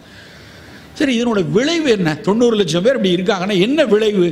அதற்கும் அறிவியல் என்ன பதில் சொல்லுது தெரியுமா? இந்த 90 லட்சம் பேரில் 30% பேர் தன்னுடைய வாழ்நாளிலேயே மாரடைப்பையோ புற்றுநோயவோ சிறுநீரக செயலிழப்பையோ கண்டிப்பாக பெறுவாங்கங்கிறாங்க. முன்னாடி மாதிரி இப்போ நம்முடைய முதுமை காலம் கூடிக்கிட்டே இருக்கு. இப்போ முதுமை தமிழ்நாட்டினுடைய ஆவரேஜ் ஏஜ் பார்த்தீங்கன்னா 72 73 போயாச்சு. இன்னும் கொஞ்ச நாளில் 80 வரைக்கும் வந்துடும். ஆனால் ஆரோக்கியமான முதுமையாக இருக்குமா தெரியாது. அன்னைக்கு இருந்த மாதிரி ஒரு ஈஸ்டரில் உட்காந்து பேப்பர் படிச்சுட்டு காலையில் எழுந்துச்சு ஒரு வாக்கிங் போயிட்டு பேரம்பேத்திகள்கிட்ட எல்லாம் பேசிட்டு சந்தோஷமாக ஒரு முதுமை இருக்குமா தெரியாது. சார் 6 மணிக்கு டயாலிசிஸ் போகணும், 8க்கு திரும்பி வரணும், வந்ததுக்கப்புறம் பொரியல் மாதிரி மாத்திரை இருக்கும் அதெல்லாம் சாப்பிடணும், அதுக்கப்புறம் நான் அந்த வீட்டுக்கு போக முடியாது, இங்கே போக முடியாது. இப்படியான முதுமைக்குள்ளே தான் நம் மக்களில் பல பேர் சிக்கி கொண்டிருக்காங்க. இன்னும் வர இருக்கிற காலத்தில் இது மிக மிக அதிகமாகும் என்று அறிவியல் உலகம் சொல்லிகிட்டே இருக்கு. ஒரு மருத்துவமனை அரசாங்கம் ஒரு நிர்ணயிக்கிறதுக்காக ஒரு டிஸ்கஷன் நடக்கு. சென்னையில் 500 பெட் உள்ள 500 டயாலிசிஸ் சென்டர் உள்ள ஒரு ஹாஸ்பிட்டல் கட்டலாமா அப்படின்னு பேசுகிறாங்க. இப்போ நான் சும்மா எதாச்சும் 500 டயாலிசிஸ் யூனிட் போடணுமா? ஒரு டயாலிசிஸ் ஒரு நாளைக்கு 6 பேருக்கு ஹெல்ப் பண்ணுவேன், அப்போ 3000 பேரை ஒரு நாளைக்கு பண்ணணுமான்னு சொல்லி பேசினா டேட்டா சயின்டிஸ்ட் இருக்காங்க இல்லையா, இருக்கிற சக்கரை வியாதி அளவு எல்லாம் எடுத்துகிட்டு வந்து சார் 3000 பேர்லாம் பத்தாது சார் 1000 போடுங்க அப்படின்னு வந்து கேட்குறாங்க. இது யாருக்கு? விளிம்பு நிலையில் இருக்கக்கூடிய அரசு மருத்துவமனைகளை மட்டுமே நம்பி இருக்கிற ஒரு மக்கள் குடிக்கு கூட 3000 பேர் ஒரு நாளைக்கு பத்தாதுங்கிற நிலைமையை நோக்கி தான் போய் கொண்டிருக்கோம். நண்பர்களே, இந்த புள்ளி விவரங்கள் ஏதோ விஜயகாந்த் படத்தில் ஒன்றுனா சொல்கிற மாதிரி நினைக்க வேண்டாம். இந்த புள்ளி விவரங்கள் ஒத்தனையும் பதைபதைக்க வைக்கிறது நமக்கு. இப்படியான சூழலில் தான் நம்ம கோவிட் வருமா வராதா, அதுக்கப்புறம் ஏதாவது வந்துருமா வராதான்னு நினைக்கிறோம். ஒரு பக்கம் சர்க்கரையே இரத்த கொதிப்பையும் மாரடைப்பையும் சிறுநீரத்தை கொண்டு வர்றது ஒரு பக்கம், இன்னொரு பக்கம் யாருக்கு சர்க்கரை கட்டுப்பாட்டில் இல்லையோ அவர்களுக்கு தான் இந்த மாதிரியான தொற்று நோய்கள் வரும்போது நுரையீரலின் தாக்கம் மிக அதிகமாக இருக்குது. ஸ்கோர் போட்டுட்டு இருந்தாங்க இல்லையா சார், கோவிட் ஸ்கோர் உங்களுக்கு என்ன, ஏதோ கிரிக்கெட் ஸ்கோர் கேட்ட மாதிரி 23/25 சார், 15/25 சார். காற்றை பிடிக்கும் கணக்கறிவாளனுக்கு கூற்றை உதைக்கும் குறியதுவாவேன்னு ஒரு பாட்டு இருக்குது. அது வந்து பிராணாயாமத்தை பற்றி பேசும்போது திருமூலர் பாடின பாட்டு. காற்றை பிடிக்கும் கணக்கறிவாளனுக்குன்னா சரியாக நல்ல பிராணாயாமத்தில் வந்து பூரகம் ரேசகம் கும்பகம்னு காற்றை பிடிச்சு கணக்காக மூச்சு விட்ருக்கவனுக்கு கூற்றை பற்றி கவலையே இல்லை, அதுதான் அதனோட அர்த்தம். ஆனால் நம்ம எல்லாம் எப்படி இருந்தோம்? SpO2 வந்து 95 சார், 93 சார். காற்றை பிடிக்கும் கணக்கறிவாளனாக கையில் வரைய மாட்டிட்டு சில பேர் ஆப்பிள் வாட்சை மாட்டிக்கிட்டு அதில் கணக்கறிவாளனாக இருக்க வேண்டிய காலத்தில் நம்மை கொண்டு வந்து கோவிட் நம்மளை தள்ளிவிட்டதல்லவா. நம்ம ரொம்ப எச்சரிக்கையாக இருக்கணும். இப்படி ஒரு சூழல் வராது அப்படின்னு நம்ம சொல்ல முடியாது. என்ன சொல்கிறார்கள் என்கிறது தெரியுமா? இனி வரும் இயல்பு காலம் என்பது பேரிடர்களுக்கு நடுவில் தான். நல்லா புரிஞ்சுக்கணும். இனிமேல் பேண்டமிக் லீவ் விடும்போது தான் நம்ம இப்படிலாம் கூட்டம் நடத்தி பேசிக்கிட்டு ஜாலியாக இருக்கலாம். பேண்டமிக் திரும்ப வரும்போது அவன் உட்காந்து ஆன்லைன்லேயே உட்காந்து அம்மா அப்பா ஆன்லைனு ஸ்கூலு அப்படியே இருக்க வேண்டிய ஒரு சூழலுக்கு போகக்கூடிய காலம் இல்லாமல் இல்லை நண்பர்களே. அதற்காக உலகம் முழுக்க எத்தனித்து கொண்டிருக்கிறது. ஒட்டுமொத்த நாடுகளும் அவர்கள் முழுக்க இந்த உலகத்தை முழுமையாக ஆன்லைன்லேயே நடத்திடலாமாங்கிறதுக்கெல்லாம் யோசிச்சுக்கிட்டே இருக்காங்க. பெருநிறுவனங்கள் அத்தனையும் அதுக்குள்ளே தான் போய் வேலை செய்து கொண்டிருக்கிறார்கள். அப்போ நம்ம ரொம்ப கவனமாக இருக்க வேண்டிய விஷயம், தொற்று நோய்க்கு எதிரான எதிர்ப்பாற்றலை ஒரு பக்கம் கொண்டு வரணும், அதை பற்றி பேசுவோம். தொற்றாத நோய்களின் பிடி இறுகாமல் பார்த்து கொள்ளணும். சர்க்கரை சரியாக கையாள வேண்டிய கட்டாய உணர்வு அத்தனை பேருக்கு இருக்கு. அதெல்லாம் சர்க்கரை வியாதி வந்தப்புறம் பார்த்துக்கலாம்னா இல்லை. நம் வீட்டில் 20 வயது 25 வயதிலேயே அந்த புரிதல் இருக்கணும். இன்னைக்கு காலையில் கூட ஒரு இடத்துல சாப்பிட்டுட்டு இருக்கும்போது சொன்னாங்க, சின்ன பிள்ளை தானே சார் சர்க்கரை சாப்பிடட்டும். சின்ன பிள்ளை ஒரு அடை சாப்பிட்றோம், அந்த அடைக்கு சர்க்கரையை வைக்கிறாங்க, அடைக்கு சர்க்கரை தொட்டு சாப்பிட்றத விரும்பி சாப்பிடணுங்கிறாங்க. நான் சொன்னேன், எதுக்கு அடைக்கு சர்க்கரை ஒன்று எங்கேயாவது போட்டிருக்கா? ஏன் இப்படி பழகுறீங்க? அப்படி பழகிருக்கோம் சார், அடைக்கு ஒரு வெல்லம் வச்சு கொஞ்சம் வெண்ணெயை வச்சு அப்படி சாப்பிட்டு தான் கொடுத்துருக்காங்க, அப்படி தான் நல்லாயிருக்கும் அப்படிங்கிறாங்க. சின்ன பிள்ளை தானேன்னு அடுத்த கேள்வி. தயவு செய்து நினைக்க வேண்டாம், சின்ன பிள்ளைகளுக்கு தான் ரொம்ப எச்சரிக்கையாக இருக்கணும். பார்க்கர் சிண்ட்ரோம்னு ஒரு பார்க்கர் சைன் அப்படின்னு கிறிஸ்டியன் மெடிக்கல் காலேஜ் வேலூர் இருக்கு இல்லையா, CMC வேலூரில் அவர்கள் ஆய்ந்து ஒரு விஷயத்தை சொன்னாங்க. ஏன்டா இங்கே சர்க்கரை வியாதி கூடுதுங்கிறதுக்கு அவன் ஒரு கருத்து சொல்லியிருக்கான். சிஎம்சி வேலூரில். இப்போ ஒட்டுமொத்த பீடியாட்ரிஷியன்ஸும் அதை ஆய்ந்து கொண்டிருக்கிறார்கள். நாங்கள் ஐசிடிஎஸ்ங்கிற தமிழ்நாடு அரசினுடைய ஊட்டச்சத்து குழந்தைகளுக்கு கொடுக்க வேண்டும் என்பதற்காக விவாதித்து கொண்டிருக்கும் போது அந்த விஷயம் மிகப்பெரிய அளவில் நாங்கள் விவாதித்து கொண்டோம். ரொம்ப முக்கியமாக அத்தனை பேருக்கும் தெரிய வேண்டிய ஒரு விஷயம் என்ன தெரியுமா? அவங்க சொல்கிறாங்க, குட்டி குழந்தையா இருக்கும்போது மெலிஞ்சு இருக்குது, ரொம்ப வற்றலாக இருக்கிறது, ஸ்டண்டட் அண்ட் வேஸ்டட் சைல்டு அப்படின்னு நினைக்கிற அத்தனை குழந்தைக்கும் நல்ல போஷாக் ஆகணும், நல்ல குண்டாகணுங்கிறதுக்காக கொடுக்குற ஒரு விஷயத்திலையும் கார்போஹைட்ரேட்டை மட்டுமே நம்ம கொடுத்துருக்குறோம் இவ்வளோ நாள். சர்க்கரையை மட்டுமே அப்படியே அந்த ஊட்ட உணவில் எடுத்தால் 40% சர்க்கரை இருக்கு, எப்படி கூட்டி பார்த்தாலும். இதுதான் அவனை குழந்தை பருவத்திலிருந்தே கணையத்தை சரியாக வேலை செய்ய விடாமல் செய்திருக்கிறது அப்படின்னு ஒரு தியரி. அவங்க பல டேட்டாவை சொல்றாங்க. சின்ன வயசுல ஒரு குழந்தைக்கு மறுபடி ஊட்டத்தை உண்டாக்கணுங்கிறதுக்காக நீ அதிகபட்ச ஊட்ட உணவை கொடுக்கும்போது அவனுடைய கணையத்தினுடைய பீட்டா செல்கள் வலுவிழந்து சரியான அளவில் இன்சுலினை சுரக்கக்கூடிய ஒரு தன்மையை சிறுவயதிலே இழக்கிறாங்க அப்படின்னு ஒரு அறிவியல் அறிஞர் அறிந்து சொல்றார். அதே கருத்தை பெங்களூர்ல ஒரு மிகப்பெரிய பீடியாட்ரிஷியன், அவர் கிட்டத்தட்ட அவருக்கு 80 வயசு ஆகுது. அவர் 3 தலைமுறை மக்களை ஆய்ந்தறிந்து ஒரு இன்டர்நேஷனல் சயின்ஸ் காங்கிரஸ்ல அவர் ஒரு பேப்பர் பிரசன்ட் பண்றார். குழந்தை பருவத்திலே எச்சரிக்கை இல்லைன்னா தமிழ்நாட்டை காப்பாற்ற முடியாது, இந்தியாவை காப்பாற்ற முடியாதுன்னு அவர் மிக அறுதியிட்டு சொல்கிறார்கள். நம்ம வீட்டில் பேர குழந்தைங்க இருப்பாங்க, நிறைய பேர் 40 வயது 50 வயது 60 வயதில் இருக்காங்க. நான் வீட்டுக்கு எடுத்து செல்ல வேண்டிய செய்தி என்னன்னா, சர்க்கரை மிக மிக ஆபத்தானது, நாம் நினைக்கிற அளவை விட ஆபத்தான விஷயம். எந்த ஒரு நமக்கு குழந்தைக்கு இட்லிக்கு சக்கரை வச்சு தான் சாப்பிடுவான், தோசைக்கு சக்கரை வச்சு தான் சாப்பிடுவான், தயவு செய்து கொடுக்காதீங்க, வேண்டாம். அபின் கஞ்சாவை எப்படி நாம் ஒழித்து வெளியிடணும்னு நினைக்கிறோமோ அந்த அளவுக்கு வெள்ளை சர்க்கரை வேண்டாம் என்கிற குரல் நம்ம அத்தனை பேர் வீட்டிலிருந்து வந்தாக வேண்டும் நண்பர்களே. சர்க்கரைக்கு மட்டும் இல்லை, புற்றுநோய்க்கும் ஃபீடர் வெள்ளை சர்க்கரை தான். எப்போ நீங்கள் WHO வெப்சைட்டில் ஒரு இது இருக்குது, கிராஃப் இருக்குது, நீங்களே போய் பாருங்கள். எப்போ சுகர் வருது, எப்போ இந்த மாதிரி கிறிஸ்டலைஸ்டு ஒயிட் சுகர் வருது, எப்போ அஸ்காங்கிறது பீகாரில் இருக்கிற ஒரு கம்பெனி பேர், அது நம்ம அஸ்கா சீனி அப்படின்னு நம்ம சொல்ல ஆரம்பித்தோம். அந்த அஸ்காவுடைய வளர்ச்சி, சீனியோட வளர்ச்சி, வெள்ளை சக்கரை வளர்ச்சி அப்படியே கிராஃபில் கூடவே போகிற கூட பார்த்தீங்கன்னா டயபெட்டிக் பீப்புள் ரெண்டும் கூடவே ஒன்றா வருது. அப்போ நம்ம ஒதுக்கி உதாசீனப்படுத்த வேண்டிய முதல் பொருள் சர்க்கரை வேண்டாம். இந்த சர்க்கரை இன்னொரு விஷயம் என்ன தெரியுமா? சர்க்கரை மட்டும் கூடுறதில்லை, ஒவ்வொரு வருடமும் உலகத்தில் 4 லட்சம் குழந்தைகள் புற்றுநோயில் மடிகிறார்கள். 4 லட்சம் ஒவ்வொரு வருஷமும். அந்த 4 லட்சத்தில் 85% லோயர் மிடில் இன்கம் கண்ட்ரிஸ் தான். 15% பணக்கார நாடுகளில். 85% நாடுகளில் சரியான மருத்துவ வசதி கொடுக்க முடியாதனால நிறைய குழந்தைகள் புற்றுநோயில் இறந்து போகிறாங்க. சரி, குழந்தைகள் புற்றுநோய்க்கு என்னடா காரணம் அப்படின்னா 10% காரணம் ஜெனட்டிக், ஜீனில் நடக்கக்கூடிய மாற்றங்கள்னால 10%, மீதி 90%. ஏன் அந்த 90% குழந்தைகளுக்கு இன்றைக்கு வரைக்கும் பதில் தெரியாது, எனக்கும் தெரியாது, மருத்துவ உலகத்துக்கு தெரியாது. அவன் தெரியாதுன்னே எழுதுறான். 90% of the children cancer we don't know. என்ன அடுத்த வரி வருது தெரியுமா? WHO.int போய் சைல்ட்ஹுட் கேன்சர்னு படிச்சு பாருங்க. அதில் 10% போக 90%க்கு we don't know the reason, maybe environmental, lifestyle and food factors may influence, further research should explore சொல்லி முடிக்கிறான். அப்போ என்ன அர்த்தம்? மீதி இருக்கிற ஃபேக்டர் அதுதான், என்விரான்மெண்டல் ஃபேக்டர்ஸ். அது நம்ம கையில், தனி மனிதனின் கையில் பெரிதாக கிடையாது, நம்ம அத்தனை பேரும் சேர்ந்து பேச வேண்டிய விஷயம் உணவு வாழ்வியல்னு. அப்போ நாம் அத்தனை பேரும் மிக மிக கவனமாக இருக்க வேண்டிய விஷயம்.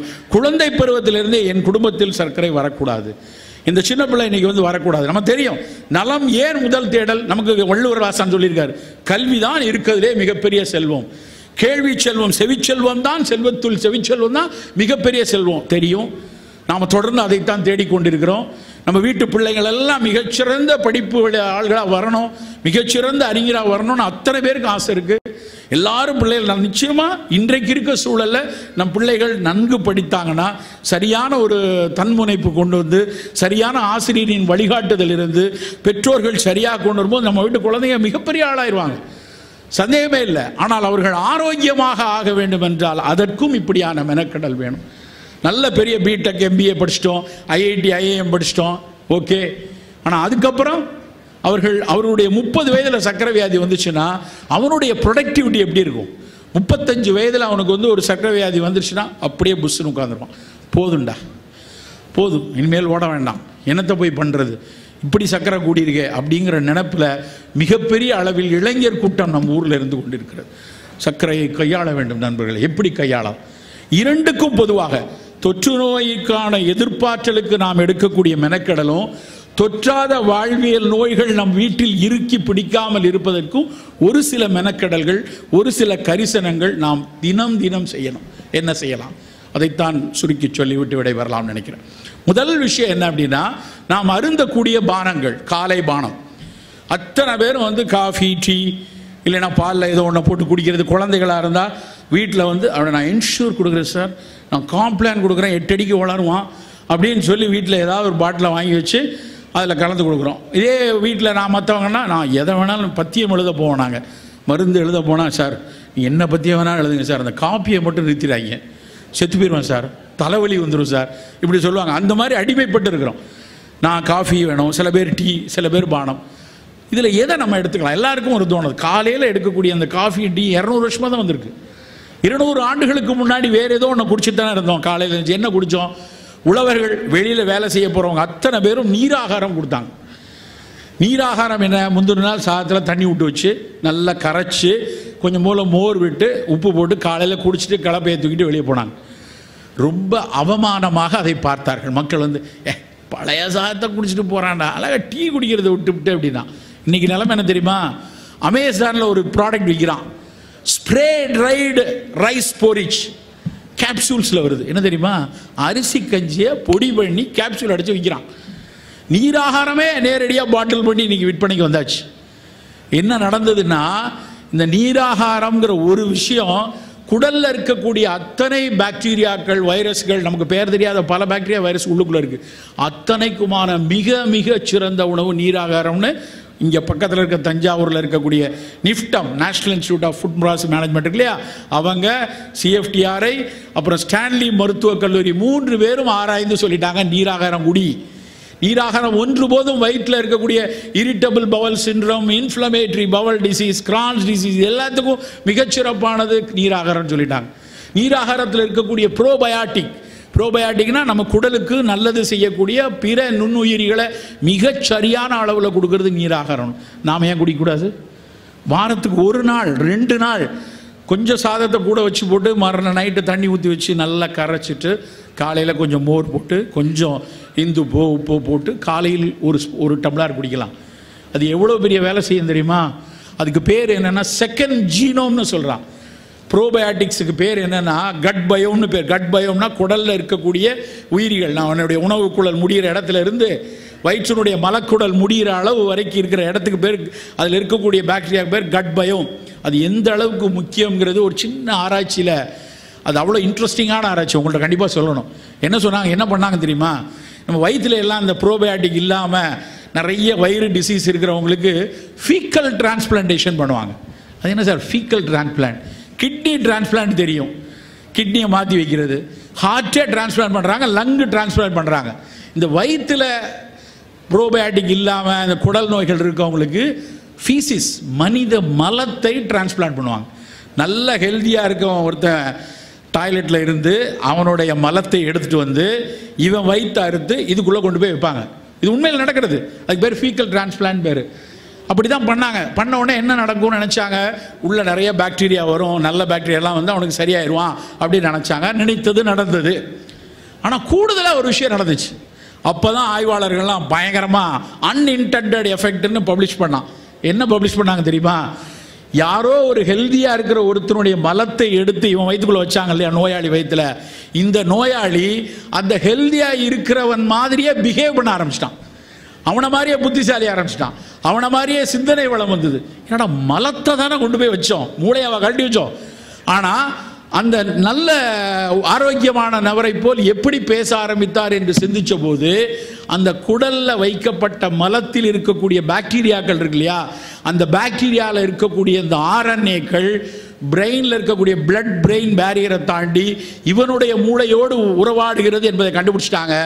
இந்த பாக்டீரியா வயிற்றுக்கு மட்டும் இல்லை, மூளைக்கும் நல்லது என்கிற செய்தி கிடைச்சு இன்னைக்கு ஆட்டிசம் நோய்களுக்கு குடலை சரியாக பார்க்க வேண்டும் என்கிற திசையில் ஆராய்ச்சி நடந்து கொண்டிருக்கிறது. எவ்வளவு பெரிய விஷயம்! இதை நம்ம பெரியவங்க நிறைய சொல்லியிருக்காங்க. காலை கடன், மலத்தை ஒழுங்காக களி. வயிறு சரியில்லைன்னா வாழ்க்கை சரி இருக்காதுடா. ஒழுங்காக வைத்த வச்சுக்கோ. மலம் சரியாக போல வர்றப்போ போய்க்கலான்னு கொஞ்சம் பேர் திடுறான். அது 2 நாளைக்கு ஒருக்க, 3 நாளைக்கு ஒருக்க, வரும்போது போய்ப்போம் சார். சில பேர் நான் பாத்ரூமில் 3 தம்மு போட்டால் தான் சார் வருது. ராத்திரி நான் கடுக்காயை சாப்பிட்றேன், திரிபுலா சாப்பிட்றேன், பொன்னாவரை சாப்பிட்றேன், அதை குடிக்கிறேன், இதை குடிக்கிறேன், அப்படியே அது எட்டியே பார்க்க மாட்டேங்க. இப்படி பல பேர் வைத்திருக்காங்க வைத்த. அப்போ மிகச்சரியாக பார்க்க வேண்டிய மிக முக்கியமான இடத்துக்கு நீர் ஆகாரம் நமக்கு உதவும். சரி, நீர் ஆகாரம் காலையில் குடிக்கலாம். வேற என்ன இருக்குது? கரிசலாங்கண்ணியை குடிக்க சொல்கிறாங்க. கரிசலாங்கண்ணி கஷாயம் காலகாலமாக நம்ம ஆள் காலையில் குடிச்சிருக்கான். கரிசலாங்கண்ணிங்கிறது போகர்லேருந்து கடைசியாக வள்ளலார் வரைக்கும் கும்பிட்ட ஒரு மூலிகை.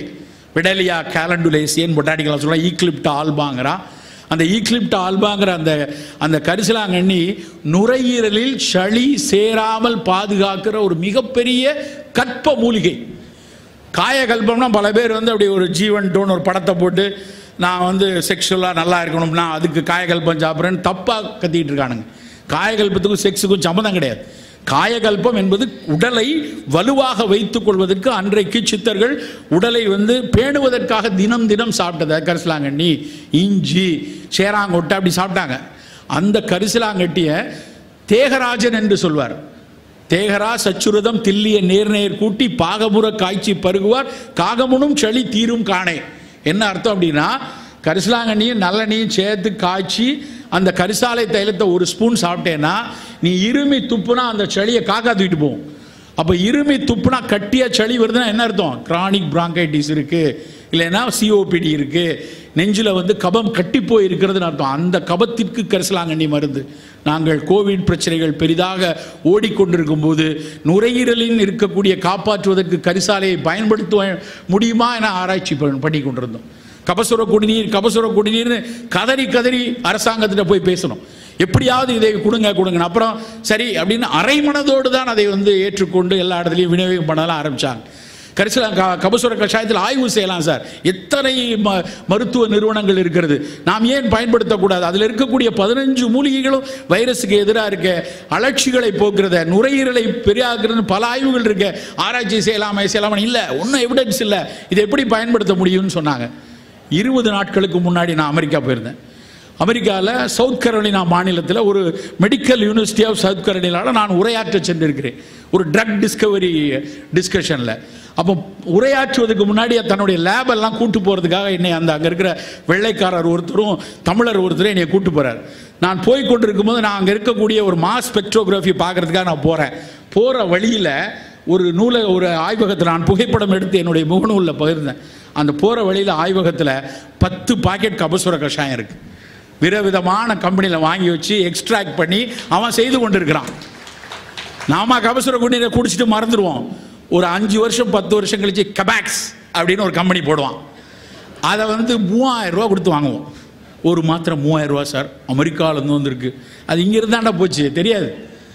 ஆனால் நம்ம பூரா அப்படி தான். நம் வாழ்வியலில் நம் தமிழ் சமூகம் எத்தனையோ ஏராளமான மருத்துவ கருத்துக்களை தன்னுடைய பாடல்களில் சித்தர்கள் அங்கே இங்கேயும் சொல்லி வைத்திருக்கிறார்கள். அது மாதிரி தான் கரிசலாங்கண்ணி. ஸோ நீராகாரம் சாப்பிடுவோம், கரிசலாங்கண்ணி கஷாயம் சாப்பிடுவோம், இஞ்சி தேநீர் சாப்பிடுவோம். காலையில் தேநீரே மிகச்சிறப்பானதான். ஆனால் தேநீரை சாப்பிடும் முறை நமக்கு இருக்கணும்.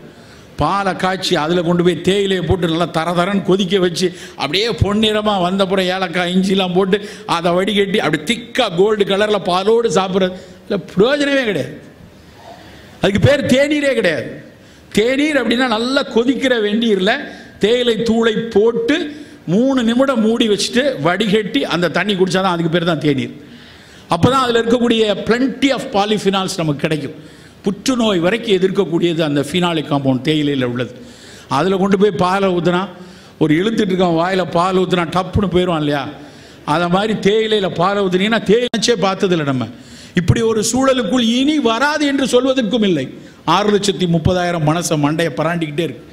நான் அமெரிக்கா போயிருக்கும்போது ஒரு மூத்த விஞ்ஞானி, நம் தமிழ் இதில் உள்ளவர், ஆந்தனி ஃபவுசியோடெல்லாம் வேலை செய்து கொண்டிருந்தார். ஆந்தனி ஃபவுசி தெரிஞ்சிருக்கும். கோவிட் காலத்தில் அவர் பேசிய உரைகள் படிச்சிருப்பீங்க.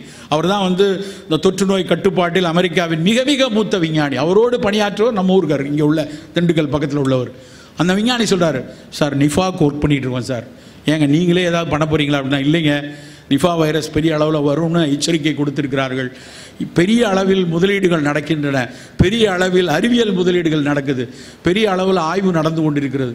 நிஃபா வைரஸ் தெரியும் இல்லையா, கேரளாவில் வந்து கட்டுப்படுத்தின காலம் நமக்கு தெரியும், அது அடுத்து வரலாம் என்று சொல்கிறாங்க. இப்படி அடுத்தடுத்து நோய்கள் வரும் என்கிற எச்சரிக்கை வரும்போது நாம் நம் உடலை உறுதியாக வைத்துக் கொள்வதை மிக மிக சரியாக வைத்து, உணவில் கவனமாக இருக்கணும். உணவு மட்டும் போதுமா? போதாது, உடல் பயிற்சி வேணும், தினம் நடைப்பயிற்சி வேணும், தினம் மூச்சு பயிற்சி வேணும். எவன் ஒருவன் நடைப்பயிற்சியும் மூச்சு பயிற்சியும் செய்யாமல் வெறும் உணவில் அக்கறையாக இருக்கணும், அவனால் ஒன்றும் பண்ண முடியாது. மூச்சு பயிற்சி நமக்கு மிகப்பெரிய வரப்பிரசாதம் நம்ம ஊரில் உள்ளது. அதை மதங்களோடு இணைத்திருக்கிறாங்க, அதெல்லாம் மதத்துக்கும் அதுக்கு சம்மந்தமே கிடையாது. மூச்சு பயிற்சிங்கிறது முழுக்க முழுக்க நம் உடலை ஆரோக்கியமாக வைத்துக் கொள்வதற்காக நம் முன்னோர்கள் கற்றுக் கொடுத்த ஒரு விஷயம். அப்படி அந்த மூச்சு பயிற்சி செய்கிறதுனால மட்டுமே இந்த சர்க்கரை எப்படி கட்டுப்படுதுன்னெலாம் ஆராய்ச்சி செய்து சொல்லிட்டாங்க. அப்போ நம்ம ஒரு சின்ன 5 நிமிடம் சீதளி பிராணாயாமம், ரத்த கொதிப்பை கட்டுப்படுத்துறது, 5 நிமிடம் அந்த கபாலபாதி பிராணாயாமம், ஒரு 5 நிமிடம் சுகப்பிராணாயாமம்னு சொல்லக்கூடியது நம்மளால் செய்ய முடியாதா? எவ்வளவு நேரத்தை ஒதுக்குறோம், எவ்வளவு விஷயங்களுக்கு அவசியம் இல்லாமல் இருக்கிறோம். ஒரு 45 நிமிடம் நடை. உலகத்தின் எல்லா நாடுகளுக்கும் போகும்போதெல்லாம் எனக்கு ரொம்ப ஆச்சரியமாக இருக்கிற விஷயம் என்னென்னா, நடைகளுக்கு என அவர்கள் கொடுக்கக்கூடிய, அவங்க வசதியான கண்ட்ரி அது வேற, ஆனால் நடைக்குன்னு ஒரு பயிற்சி செய்கிறத ரொம்ப ரொம்ப முக்கியமாக கருதுகிறார்கள். ஒரு மினிஸ்டரை பார்த்தேன் சவுதியில். அந்த மினிஸ்டர் பார்த்தா, அந்த நாடு ஒரு முஸ்லீம் நாடு, அந்த நாடினுடைய ஒரு மூத்த மந்திரி, அவர் என்ன மந்திரியாக இருக்காருன்னு கேட்டால் மினிஸ்டர் ஃபார் ஹாப்பினஸ் அப்படின்னாரு. அசந்துட்டானா, minister for happiness, cabinet minister. மகிழ்ச்சியாக இருப்பதற்காக ஒரு மந்திரியை அந்த அரசாங்கம் வைத்திருக்கிறது. மக்கள் எப்படி மகிழ்ச்சியாக இருக்கணும், நடைப்பயிற்சிக்கு நாங்கள் முக்கியத்துவம் கொடுக்குறோம், எல்லா இடத்துலையும் ட்ரெயில் போடுறோம். நடைப்பயிற்சிக்கென கரூர் மாவட்ட ஆட்சித்தலைவர் இருக்காங்க. வாய்ப்பு இருந்தால் தமிழ்நாட்டுக்கே முன்னாதாரமாக இங்கே ஒரு நடைப்பயிற்சிக்கு ஒரு வளாகத்தை அமைத்து கொடுங்கள். அது கொடுக்கக்கூடிய மாற்றம் வேறு எதுவும் கொடுக்காது. நம்ம பார்க்குறதுக்கு சாதாரணமாக தெரியும், இது நடக்கிறதுக்கு எதுக்குப்பா தனி பாதை, நடை பயின்று பாருங்கள் தெரியும். வாழ்க்கையில் பல பிரச்சனைகள் விலகும். நடந்து போகும்போது உங்கள் மனம் திறக்கும். அதுக்கு தனியாக நடக்கணும். ஒரு 50 பேரோட அவன் என்ன செஞ்சான் தெரியுமா, இவன் என்ன பண்ணான் தெரியுமா, அவன் ஆட்சியாக நடத்துகிறான், இவன் ஆட்சியாக, இதெல்லாம் வேணாம். இல்லைன்னா மாமியார் இப்படி பண்ணிட்டான், நாத்தனார் இப்படி பண்ணிட்டா, போட்டு இருக்கட்டும் வாரேன் அப்படின்னு நடந்தாலும் அது நட கிடையாது. தனியாக நடங்க. அழகாக காதில் அழகாக ஒரு இளையராஜாவுடைய பாடல், ஏஆர் ரஹ்மானுடைய பாடலை கேட்டுக்கிட்டு அப்படியே நடங்க. நிறைய பேர் கதை சொல்லிகள் நிறையா, இப்போ பவா செல்லத்துறை கதை சொல்கிறாரு, அது மாதிரி கதைகளை காதில் கேட்டுகிட்டே நடந்து போங்க. பல உங்களுக்கு தவிர்க்க முடியாத இருக்கக்கூடிய பல விஷயங்கள் விலகி போகும். மனசில் இருக்க பல கேள்விகளுக்கு விடை கொடுக்கும். நடை ஒரு தவப்பயிற்சி மாதிரி நண்பர்களை, நடந்தால் மட்டும்தான் அது தெரியும். அதுக்கு ஒரு 45 நிமிஷம் ஒதுக்குங்க. வேர்க்க விறுவிறுக்க ஒரு 40 நிமிடம் நடைப்பயிற்சி, ஒரு 10 நிமிடம் மூச்சு பயிற்சி. இதுவும் இந்த நலத்திற்கான மிக மிக முக்கியமான முதலீடு. இறுதியாக மிகப்பெரிய அளவில் மல்லூரி அண்ணன் பேச இருக்கிறார்கள். இறுதியாக மனநலம் மிக மிக அவசியம். 7 லட்சம் தற்கொலைகள் வருடம் நிகழ்ந்து கொண்டிருக்கு. வேதனையாக இருக்குது. மனநலம் எவ்வளவு சிதைவுற்றிருக்கிறது என்றால், குழந்தைகளின் மனநலம் மிகப்பெரிய அளவில் சிதைவுற்றிருக்கிறது. அதுவும் பெண் குழந்தைகளின் நலம் திரும்ப திரும்ப புள்ளி விவரங்கள் பயமுறுத்துகிறது நண்பர்களே. அப்போ பெண் குழந்தைகளை நம்ம ரொம்ப, என் பையன் யார்கிட்டையும் பேச மாட்டான், அவன் உண்டு அவன் வேலை உண்டுன்னா நீங்கள் செத்தீங்க. அவன் அப்படி இருந்தானா அவன் பிள்ளையே கிடையாது. அவன் பறந்து அடிச்சுக்கிட்டு இருக்கணும். ஓடி ஆடி திரிகிற குழந்தை தான் மிகச்சரியான குழந்தை. இன்ட்ராவர்ட்டடோட குழந்தைகளை பாராட்டி கைதட்டை விடாதீர்கள். அவன் எத்தனை பேர்கிட்ட பழகிறான், அவனுக்கு எவ்வளவு நண்பர்கள் இருக்கிறார்கள். அதிகபட்சமான நண்பர்கள் இருக்கணும், அதிகமாக அவன் பேசணும், சேட்டை பண்ணணும், கையை காலை உடைக்கணும். அப்படி இருக்கிற பிள்ளை தான் சரியாக இருக்கும். அமைதியாக இருந்து அவன் நீட் பாஸ் பண்ணிருக்கான், ஜேஇ போகிறான், அங்கெல்லாம் போவான், ஆனால் மனநோயாளியாக வந்துடுவான். பார்த்துக்குவோம். நம்ம அதுக்கு போய் அவனுக்கு முதலீடு செய்து அவனை போய் படி படி படின்னு இருக்கிறதுக்கு பேர் பிரயோஜனமே கிடையாது. படிக்கட்டும், நல்ல டாக்டர்கள் வருவதற்கு நாம் இதெல்லாம் கடந்து வர வேண்டியிருக்கு, வரட்டும். ஆனால் அதை தாண்டி முக்கியம் அவன் நல்ல மனநலத்தோடு இருக்கிறானா. இப்போ 2 ஆண்டுகளாக நாங்கள் பார்த்து கொண்டு இருக்கிற சிக்கல், இந்த சின்ன பிள்ளைங்க நெட்டில் படித்து யூனிஃபார்ம் போட்டு குத்த வச்சு உட்கார வச்சுட்டாங்க. 3ஆம் கிளாஸ் பிள்ளைய ஸ்கூலில் டீச்சருக்கு முன்னாடி. அதனால் இந்த பிள்ளைங்க எப்போ பார்த்தாலும் நெட்லேயே இருக்குது. அன்றைக்கி ஒரு வீட்டில் போகிறேன், பையன் எங்கே அப்படின்னு கேட்டால், சுபாஷ் சுபாஷ் அப்படின்னு கூப்பிட்டுட்டு அந்த அம்மா ஃபோன் எடுத்து, அவன் ஆன்லைனில் தான் இருக்கான் அப்படிங்கிறாங்க. அவன் ஆன்லைனில் இருக்கானா பெண் லைனில் இருக்கானான்னு அவங்களுக்கு தெரியாது. இவங்க சொல்கிறாங்க பார்த்துட்டு ஆன்லைனில் தான் இருக்கான் அப்படின்னு. சூழல் பெரிய அளவில் மாற்றத்தை உண்டாக்கியிருக்கு. அப்போ நம்ம பிள்ளைங்களை அதை விட்டு வெளியே எடுக்கணும். நேற்றைக்கு முந்தைய தினம் காவல்துறை அதிகாரிகள்லாம் சேர்ந்து ஒரு நிகழ்ச்சியை சென்னையில் நடத்தியிருந்தாங்க. பெரிய அதிகாரிகள்லாம் வச்சு போதை ஒழிப்பை பள்ளி குழந்தைகளுக்கு கற்றுக் கொடுக்க வேண்டும் என்று ஒரு 1500 பிள்ளைங்க உட்காந்துருக்கு. 1.5 மணி நேரம் நான் பேசியிருக்கேன். அந்த காவல்துறை அதிகாரி ஒரு அரை மணி நேரம் போதை எவ்வளவு சிக்கலை உண்டாக்கும்னு பேசியிருக்காங்க. ஒரு பையனை அப்படி உள்ளேருந்து கூப்பிட்டோம், நீங்கள் வாடா, நீ வந்து உன் கருத்தை சொல்லிங்க வானா. வந்த உடனே மைக்கை பிடிச்சோடனே முதல்ல சொல்கிறான், என் ஃப்ரெண்டு கூட ஒருத்தன் அடிச்சுட்டே இருப்பான், நான் சொல்லிகிட்டே இருப்பேன், நான் ஆடி போயிட்டேனா. ஒரு குழந்தை எழுந்து வந்த உடனே சொல்லுது தனக்கு பக்கத்தில் உள்ள பையன் போதையில் பழகியிருக்கிறான். எவ்வளோ பெரிய உளவியல் சிக்கல்கள் இருந்தால் அந்த குழந்தைகள் மத்தியில் அது நடமாட்டத்துக்குள்ளே வந்திருக்கும். ரொம்ப யோசிக்கணும் நண்பர்களே. நம் குழந்தைகளை பார்த்து கொண்டே இருக்கணும். அவன் சமூகத்தில் மிகச்சரியான மனிதனாக உருவாகிறானா, ஆரோக்கியமான மனிதனாக உருவாகினாங்கிறது பெற்றோருக்கு மிகப்பெரிய பொறுப்பு இருக்குது. அப்போ நம்ம பார்த்து பார்த்து தான் அந்த குழந்தை சரியான மனநலத்தோடு வரணும். ஏன்னா மன அழுத்தம், மனவிகாரங்கள், பைப்போலார் டிசீஸ் பெரிய அளவில் கூடிக்கிட்டே இருக்குது. 30% சொல்கிறாங்க. டயபெட்டிக்லாம் 15%, உளவியல் நோய்கள் 30% சொல்கிறாங்க. அப்போ உளவியல் நோய்கள்லேருந்து விடைபெறணும், சர்க்கரையை கட்டுப்பாட்டில் வைக்கணும், மிகச்சரியான எதிர்ப்பாற்றலை வைத்துக் கொள்ள வேண்டும். இனிமேல் நலம் மட்டும்தான் நம்முடைய மிக மிக முக்கியமான தேடலாக இருக்க வேண்டும். அதற்கு மிக அடிப்படையான தேவை கொஞ்சம் மெனக்கடலும், கொஞ்சம் கரிசனமும், மாறாத அன்பும் மட்டும்தான். நன்றி. இந்த தகவல் உங்களுக்கு பிடிச்சிருந்தா லைக் பண்ணுங்க, உங்க ஃப்ரெண்ட்ஸுக்கு ஷேர் பண்ணுங்க, மறக்காம எங்க சேனலுக்கு சப்ஸ்கிரைப் பண்ணுங்க.